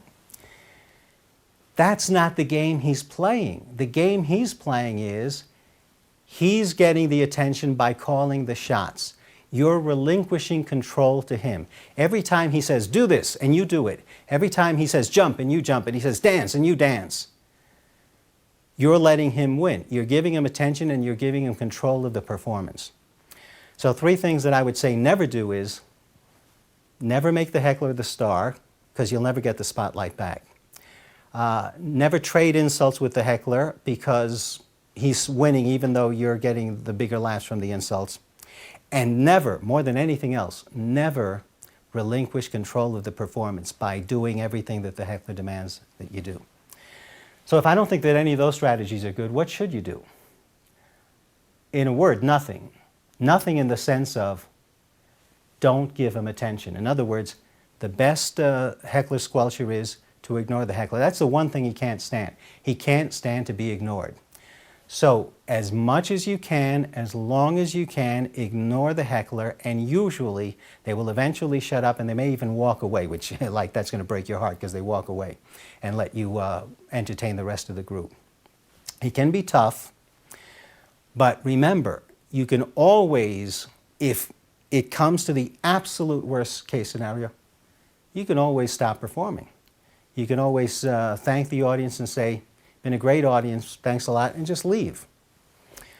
That's the last step, but usually you don't have to go that far. If you ignore the heckler, you'll be fine. Most of the time they will shut up. If that doesn't work, just say, thanks a lot, you've been a great audience, and leave. A couple of last points I'd like to add to this. The best way, the best mindset for dealing with a heckler is to really have a Zen-like calmness where you don't let it affect you. In other words, where you don't let your ego get involved. The moment that you let your ego get involved in a battle with the heckler where you think, what a nerve he has to ruin my performance. Who does he think he's dealing with? I'll teach him. The moment your ego gets involved, your judgment goes out the window and you start making mistakes that are going to make the heckling problem worse. Don't let your ego get involved. Don't make the heckler a star. Don't relinquish control. Do ignore him as much as possible. And one last thing, and this will help with the Zen mind state.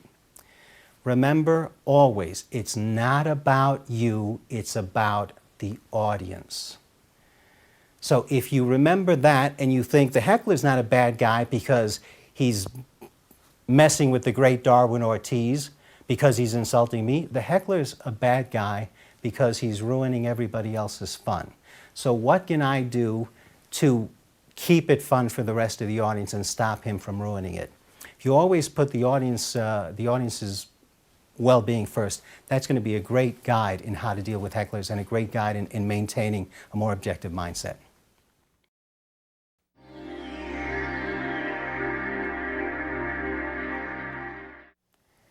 This next effect is an effect that's so strong that I never perform it unless I can do it with a borrowed deck. Because if you do it with your own deck, people are always going to suspect that the cards are prepared, the aces are marked, the aces are stripped, it's a stripper deck. So I will only do this effect if I see someone who has a deck of cards that I can borrow from them.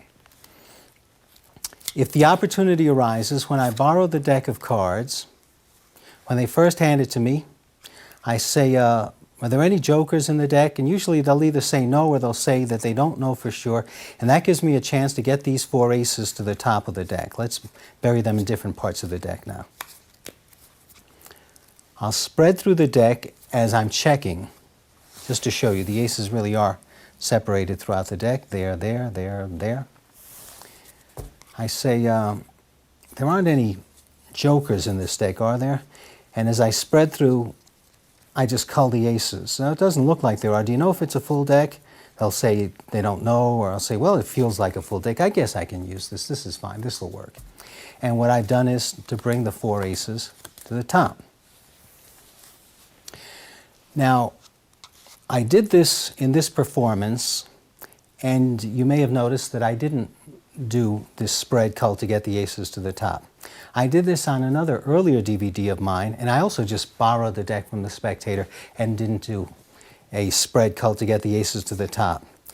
This led some people who saw the earlier DVD to say that the person who lent me the deck must have been a stooge. Well, on that other DVD, the person who lent me the deck was not a stooge. On this DVD, the person who lent me the deck was not a stooge. We got a really lucky break in that someone in the audience is a casino host, and I asked the audience as a whole, does anyone here have a deck of cards during lunch? I didn't think there was much chance that anybody would, but I asked, and the guy said, I think I've got a deck in my car, and he went out and he got it. Now, why is it that I was able to take the deck from him and immediately start cutting to the aces without having to cull them first? It's not because I'm using a stooge, it's because I'm using a mentalism concept called pre-show work. I always see these books and DVDs where the magician says, oh, I didn't really want to give this up, but I'm going to give it up. Oh, I regret already giving this secret up. Well, I didn't really want to give this secret up, but I'm going to give it up. You're not going to get too many opportunities to do this, but when you have the chance to do it, it's really great. Here's what happened. You see someone before a performance who has a deck of cards. It's not something, if you're performing professionally for lay people, it's not something that's going to happen every day, but it happens from time to time. I do shows from time to time at private poker clubs. There are people there who have their own deck of cards. I do corporate senior management retreats. They're usually held at places that have game rooms. You see people playing poker. Sometimes I'll do my show in that game room. So you see people playing cards, you go up to the guy and say, oh, that deck of cards, do you mind if I use it during my show? The guy says, no, no problem. I say, can I see the deck? I have to make sure. Now, again, I've lost the aces. Just want you to see they're not on top of the deck, okay? I say, can I see the deck of cards? Do you know if there are any jokers here? The guy says, I don't think so. And is it a full deck? And he says whatever he says. Well, I don't see any jokers here. So I think that I can use this, and it does feel like a full deck. I think I can use this deck. Here's what I want you to do. I'm going to ask you to put this deck in a convenient pocket, because during the show I'm going to say, I saw someone who had a deck of cards. Where is that gentleman? Oh, yeah, it was you, wasn't it? Could you give me the deck of cards you had earlier? Thanks a lot. He hands me the deck of cards. He himself does not know that the 4 aces are on top of his deck of cards. The rest of the audience doesn't even know that I touched the deck of cards. I just say, I saw someone with a deck of cards earlier. So with pre-show work, you end up with the 4 aces on top of the deck. And when the guy hands me the deck, I'll usually just very quickly look to make sure that they are still on top, that he hasn't cut them or shuffled them since I handed them to him. But when you give them back to him and you say, I'm going to need these during the show. Would you put them in a convenient pocket so that when I ask you for them, you can find them real fast? Usually they won't handle the deck again and the aces will still be on top. Okay, once the aces are on top of the borrowed deck, here's how you cut to them. This is the handling, the mechanics of this is all based on an effect of J.K. Hartman's called uppercut aces, and it's the simplest thing in the world once you have the aces on top of the deck. I can explain the effect to you in just 60 seconds or so. You get a break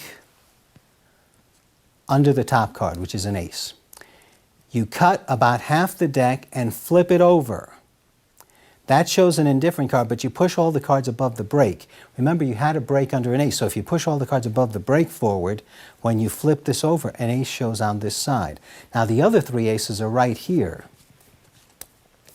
So when you flip this over, you cannot allow it to land square, or you'll lose control over the other aces. So instead, you take a break here.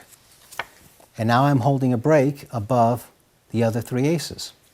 Now, you could just cut to bring the aces back to the top of the deck. But if you did that, the 7 of clubs, which showed up during the first revelation, will show up, or whatever the card was that was on the bottom will show up the second time. 2 of hearts will show up a third time. 2 of hearts will show up a fourth time. So you want to change the bottom card each time. So there's a couple of different ways you can do it. And I use both of these techniques. You've got your break. If you cut half the cards above the break, then cut to the break, and then cut the rest of the cards, you've got your aces back on top, you have a different card on the bottom. You just repeat it. You get a break under the top card, flip this over, push forward, flip over like that, there's the second ace. Another way to change the bottom card so you don't show that card again would be cut off about half the cards above the break, stick them into the break, and then lift all of that and put it on the bottom, and the bottom card changes. Same thing one more time. A break under the ace.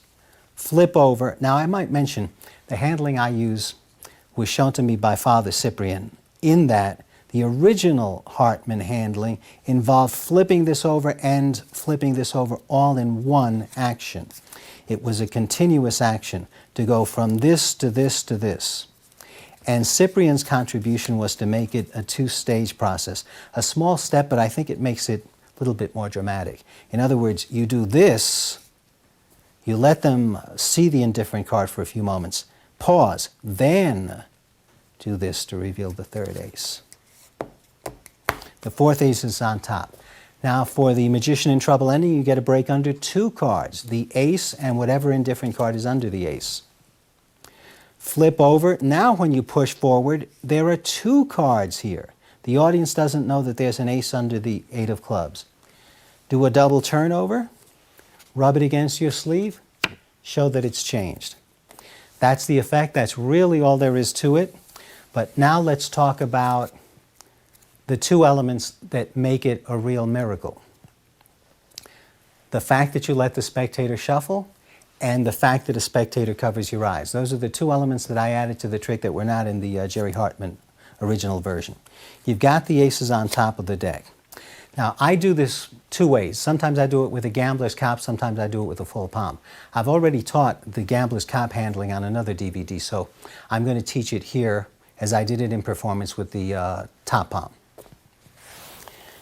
Many magicians are scared off of the idea of holding out cards while a spectator shuffles. And there's reason to be scared, because actually it's a tough thing to get away with. But if you have choreographed it correctly, if your body language is right, if the psychology is right, you can get away with it. I've got the aces on top because I culled them to the top while checking to make sure there were no jokers in the deck. I turn to the person over here, and I want to show you how you can cover this even under some pretty stringent angle limitations. Because at magic conventions or magic sessions, you can always have the person sit there. But in the real world, you have people here, people here, people here, people standing on chairs sometimes looking down on you. So if you're going to hold out, you have to work it out so that the angles are well covered. Now, in the performance, Frank was way over here. And I thought to myself, you know, that's good, because it'll give me a chance to show the audience that even where the spectator's not here, but way over here, that you can still cover the angles. I say to the spectator, how good are you at shuffling cards? Whenever you ask a question, that's perfect misdirection for a move. So I say, Frank, how good are you at shuffling cards? And that's when I palm the 4 aces. I use the Erdnase top palm. Any kind of palm, top palm that will allow you to palm a group will do. He answers me, then I say, since he was way over here, it gave me an excuse to turn this way and cover my angles this far. If he had just been there, then I would have just turned this way. Well, I want you to shuffle these cards as much as you want, as long as you keep them in my view. In fact, I want you to shuffle a lot. Now, you could argue that the logical way to put that deck down there would be like this, but if I put it down like this, he would see that. That would be the natural way, but you would flash. So we do something that is actually less natural, but that looks completely natural. In sleight of hand, it doesn't have to be natural, it just has to look natural. So we use a strong gesture to cover a weak gesture. The strong gesture is going forward with the deck, the weak gesture is dropping the hand with the palm cards. I want you to shuffle these cards. In fact, I want you to shuffle a lot, as long as you keep them, as long as I can watch. And this gesture is a good one that allows you to use this hand and yet is very covered. You're not gesturing out here where you might flash. You're just going from here to here. You can do it almost surrounded. They won't say anything. Once again, just to give you the choreography. I want you to shuffle these cards a lot, as long as I can watch. Now I come to this posture, which is as covered a posture as you could possibly want, like this. Now you can be completely surrounded and have the cards hidden. Now this is actually a position that I never use anywhere except in this trick. So you might say it's not a natural position for me. But it becomes natural because of what I'm going to do now, which is to watch his shuffles very carefully. This is another important tip in getting heat off when you're holding out. You want to misdirect away from yourself, right? Because you might feel self-conscious that you're holding out. Well, it's a basic tenet of misdirection. You can't misdirect away from something. You can only direct towards something. So what are you going to direct toward in order to get the heat off yourself? You direct toward the spectator's shuffle. I say, as long as I can watch, and then I get into this posture like it's really important for me to watch his shuffles carefully, and I comment on his shuffles. And as I do that, the whole audience watches his shuffles. And as long as they're watching him shuffling, how thoroughly or how well he shuffles, then as long as they're watching him shuffling, they're not watching me. It takes all the heat off me. And I say to him, drop the deck there whenever you're satisfied. So this allows me to move from this position and still be completely covered over here. Put them there whenever you're satisfied. To add the cards back, I have to get this hand back to the table. So again, I do a weak gesture covered by, a weak motion covered by a strong motion. I say, when he puts the deck down, I say, do you want to cut? And this strong motion covers the weak motion of the hand going here. He cuts or he doesn't cut. Now we have to add the cards. Here's the add-on that I use. It was shown to me by my good friend Bernard Billis, and it is simply that you come over, you take the deck, you tap like that, and you've added the cards. Now, because I've been explaining for so long, these aces have been palmed much longer than they would be in reality, so they're really warped. So let me put them aside for a moment. Do this with some other cards. The add-on is, got 4 cards here. The add-on is, you say, since he shuffled so thoroughly, really nobody could know the position of even a single card in this entire deck. Notice the misdirection. If you want to misdirect away from an object, it's often very good to focus on the object a moment before you want to misdirect. You stare at the deck, you say, he shuffled so thoroughly. You're looking at the deck, the audience is looking at the deck, the audience gets tired of looking at the deck, so that when you finally look up, they're ready to look up also. Okay, and the cards have been added. All that's involved is, when you tap, this finger and thumb simply grip these cards and add them to the deck as you tap like that. That's all there is to it. But you also look up. The misdirection is you're looking at the deck, but then you look up as you do the add-on. Since he shuffled so thoroughly, really nobody could know the location of even a single card in this entire deck. I'll give you one other add-on palm replacement that I use I always do it when I'm sitting down. I always use Bernard Billis's handling. When I'm standing up, I use the handling I'm going to show you now, which is a Vernon handling. And that is, again, you can talk about the cards being shuffled. Since they're so thoroughly shuffled, nobody could know the positions of any of the cards in this deck. So what you're doing there is you stick your fourth finger out like this, and that catches the cards. As your hand comes down like that, you give the cards 180-degree turn. In both of these, the 180-degree turn and the riffling are just motions that I've added so that I can end up in a very open position. So, both of these will work fine. Personally, I use this one when I'm standing, and I use this one when I'm seated. When I'm seated, I use this one. Now, that's the first thing I added to this effect, holding out so that the spectator can shuffle the deck thoroughly, and then the aces are back on top. The second thing I added to the effect was covering the eyes. I've always wanted to do an effect blindfolded, but I didn't like the idea of having to spend 20 minutes getting blindfolded and then 20 minutes taking off the dough and the silver dollars and the duct tape and the bandages. So eventually I came up with this very simple solution of having the spectator stand behind me and cover my eyes, which has the advantage that it takes only 5 seconds to apply the blindfold, 5 seconds to take it off, and nobody in the audience is going to say, I think that's a trick blindfold, because it's your hands. They can see that your eyes really are covered. But it also pays off a bonus, and that is people like to be astonished, but they also like to watch other people being astonished. So they get two shows here. You do the effect, and they're astonished that you're producing the aces, and they also get to watch this person being astonished. And that's like a whole separate show, and it really does add to the entertainment value. The last thing I'll mention is when you get to the Magician in Trouble ending, you found 3 aces. The Magician in Trouble premise is always strong in direct proportion to how much they really believe that you really did screw up, that you're not pretending to have screwed up, that you really did screw up. And with your eyes covered, when you turn this over and you say, which ace is this, the audience is really going to believe that you screwed up. It's also a good example of what in films they call the audience in a superior position. Hitchcock used to talk about how it's better if the audience knows something that that the person in the movie doesn't know.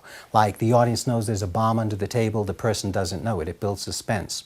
Or if you see classic horror films, you'll see somebody's hands coming out about to grab the hero or the heroine. Well, this is like that. They know that you screwed up, and you don't know that you screwed up. And even after they tell you, express some skepticism, and finally, they're 100% certain that you really did screw up. That's what makes this simple double lift thing so strong. They were so positive that you really messed up. The more positive they are that you messed up, the more jubilant they are when you surmount the obstacle and end triumphant. And that's blind aces.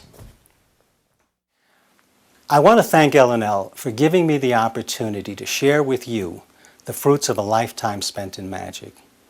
I want to thank Louis Falanga for working so hard to ensure that these DVDs would be as good as they possibly could be, including acceding to my request that there be no magicians in the audience, something that I think may have strained his relations with some of his magician friends, but something that I really do believe helped make the performances more authentic. And I want to thank you for purchasing these DVDs and for supporting my various projects over the years. I hope that you come away with something that will help make you a better magician. Thanks. Goodbye.